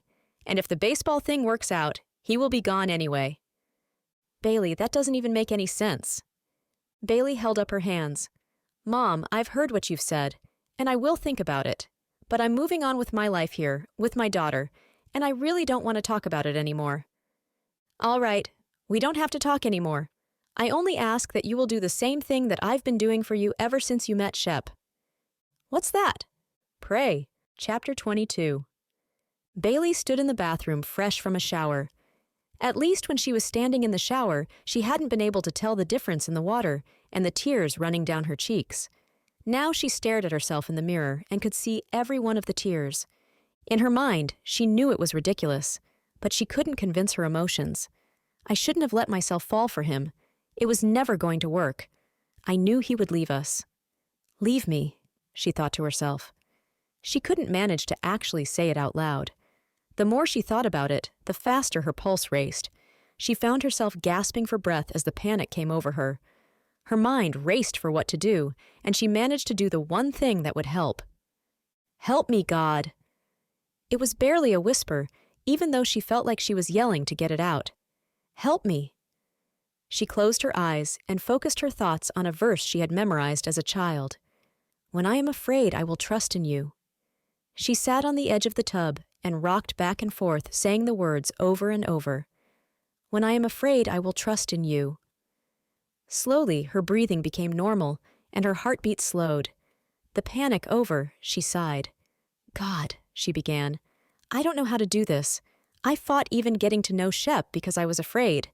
But now I know how amazing he is, and it hurts to know that he isn't going to be with me. I will never leave you.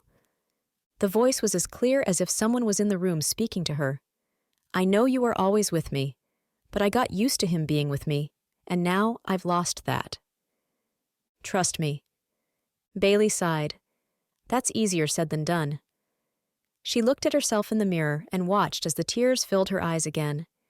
She took a deep breath as she heard the words that she knew were true. "You can trust him too." "I know," she whispered, and she knew that she was the one who had walked away in fear. But it's too late now. She waited for more words to come, but none did. Instead, she could hear her mom's voice from before. Bailey did what she promised her mom she would. She started praying. That day, and the day after that, and the day after that. And the more she prayed, the more she found herself praying, and the more she felt her heart begin to soften. At first, she only prayed 5 words.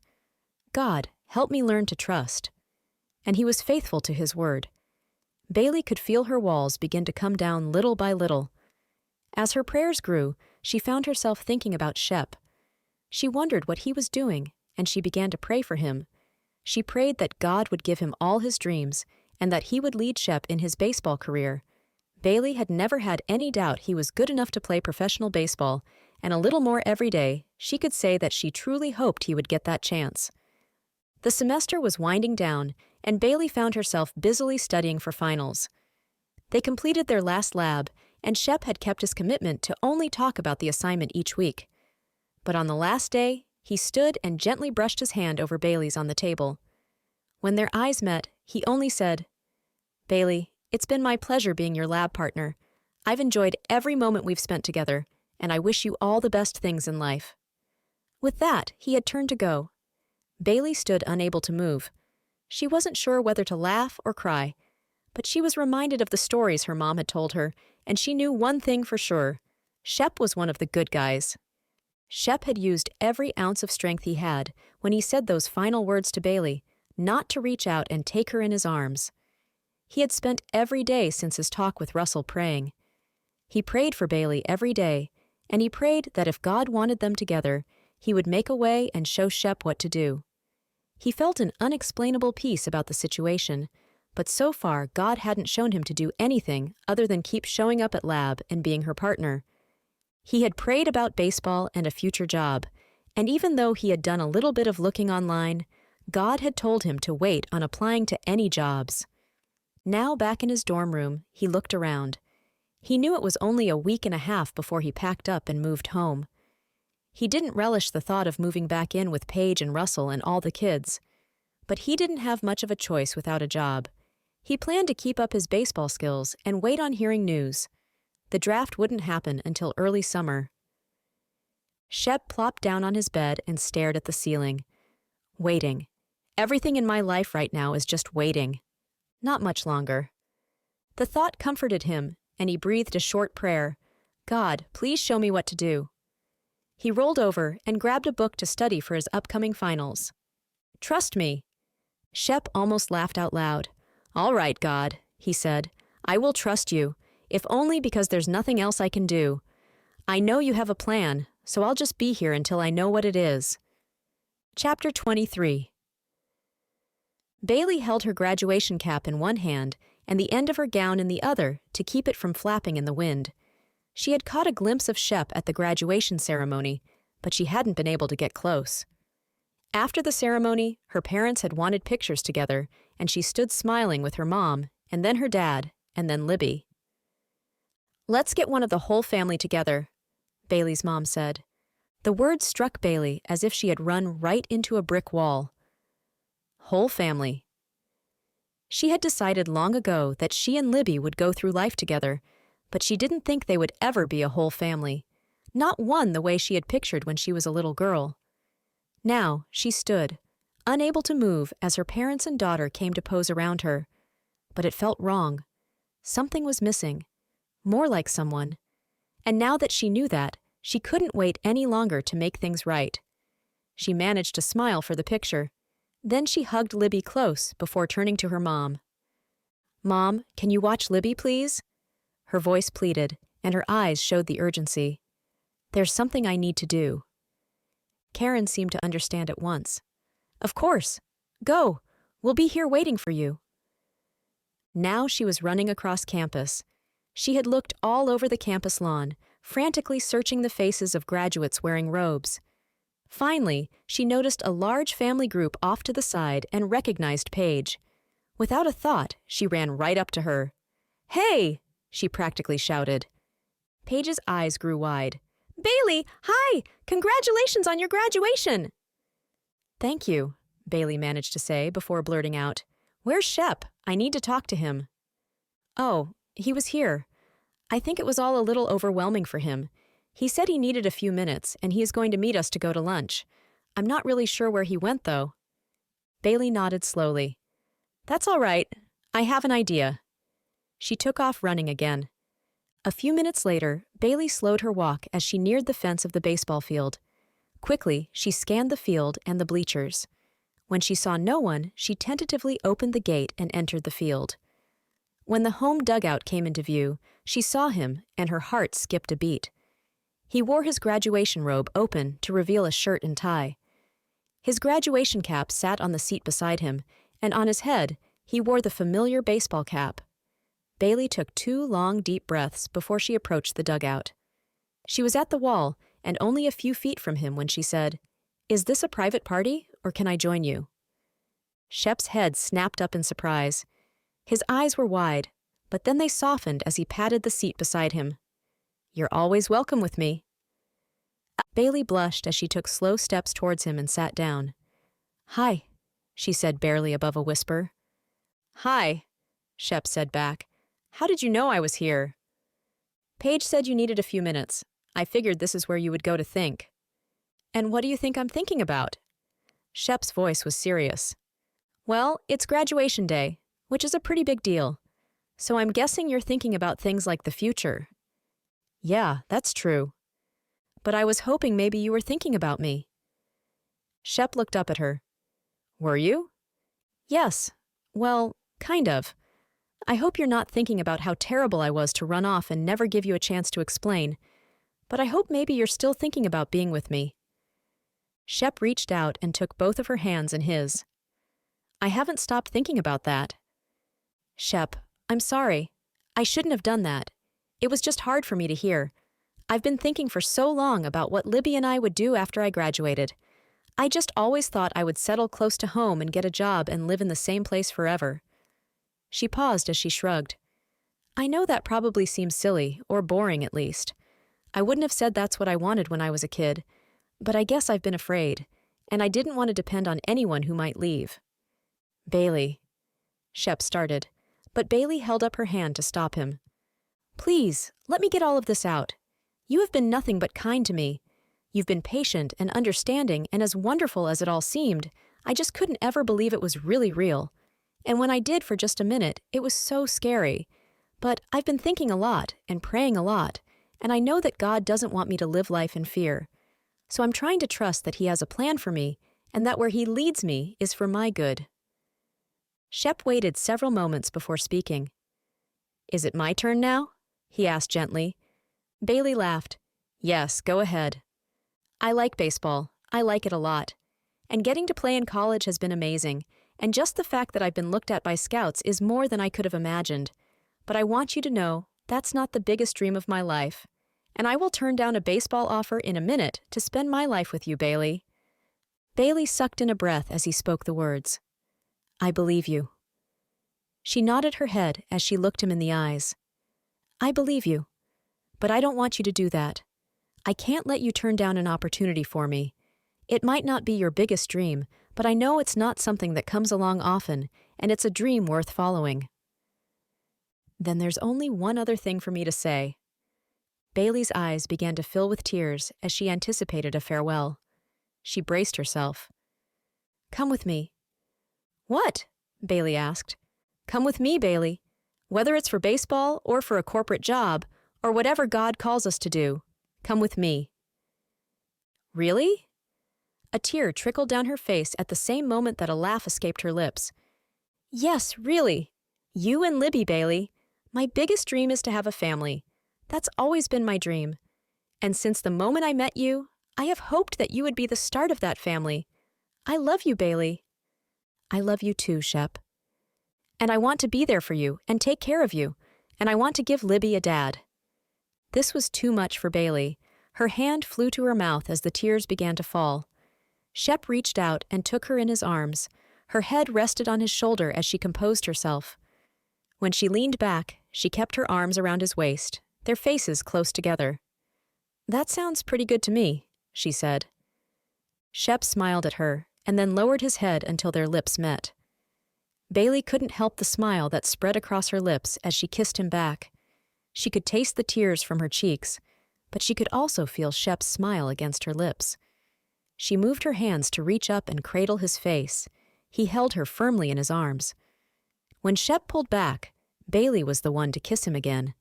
She wanted to memorize the way his lips felt on hers and the safety and warmth she felt in his embrace. When they parted again, they both laughed. Shep stood and took Bailey's hand in his. "I think I've had enough time to think now." Bailey giggled. "Me too. Do you mind if we head back to the lawn?" "Sure. Is Libby there?" "Yes, she will be thrilled to see you. And I don't want to miss the chance to get a picture of our whole family together at our college graduation." Shep beamed as he leaned close to kiss her again. "Let's go," he said. "Do you have plans for the rest of the day?" Bailey's smile spread wide over her face. "Yep, I plan to be wherever you are." Epilogue. Shep squinted and held his hand in the air to block the sunlight from his eyes. He scanned the front of the crowd quickly until he spotted Bailey and Libby. He smiled as he watched Libby tugging on Bailey's dress, but Bailey's eyes locked on his as she waved to him. The last year had gone by in a blur. Bailey was by his side on draft day when Shep got the call that he had been chosen by the Atlanta Braves. He and Bailey spent the next several months talking, planning, and praying over decisions. Shep decided to buy a house near Bailey's parents so he could live in town until he started spring training. He wanted to be available to help with Libby while Bailey attended cosmetology school. Now he couldn't believe he was standing on the field playing for the Rome Braves, the Braves' minor league affiliate. And with Bailey and Libby in the stands, he felt like all his dreams were coming true. He finished his warm-up, pausing to wave at Paige and Peyton and their families in the stands. Shep headed to the dugout when warm-ups were done and waited as the pre-game ceremonies began. It was rookie day, and the families of the new players were invited to join them on the field for the national anthem. Libby joined the other children who were preparing to throw out the ceremonial first pitch. Shep stood beside her and held her hand as she waited at the end of the line.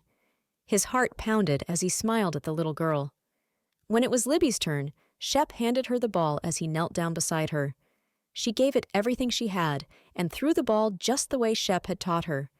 He cheered even though the ball only went to the edge of the pitcher's mound. Then he picked her up and tossed her high in the air above his head before catching her and holding her in his arms. He jogged to the first baseline where Bailey was waiting. "That's my girl!" Bailey shouted. Shep couldn't help noticing how beautiful she looked in her yellow sundress and wedge sandals.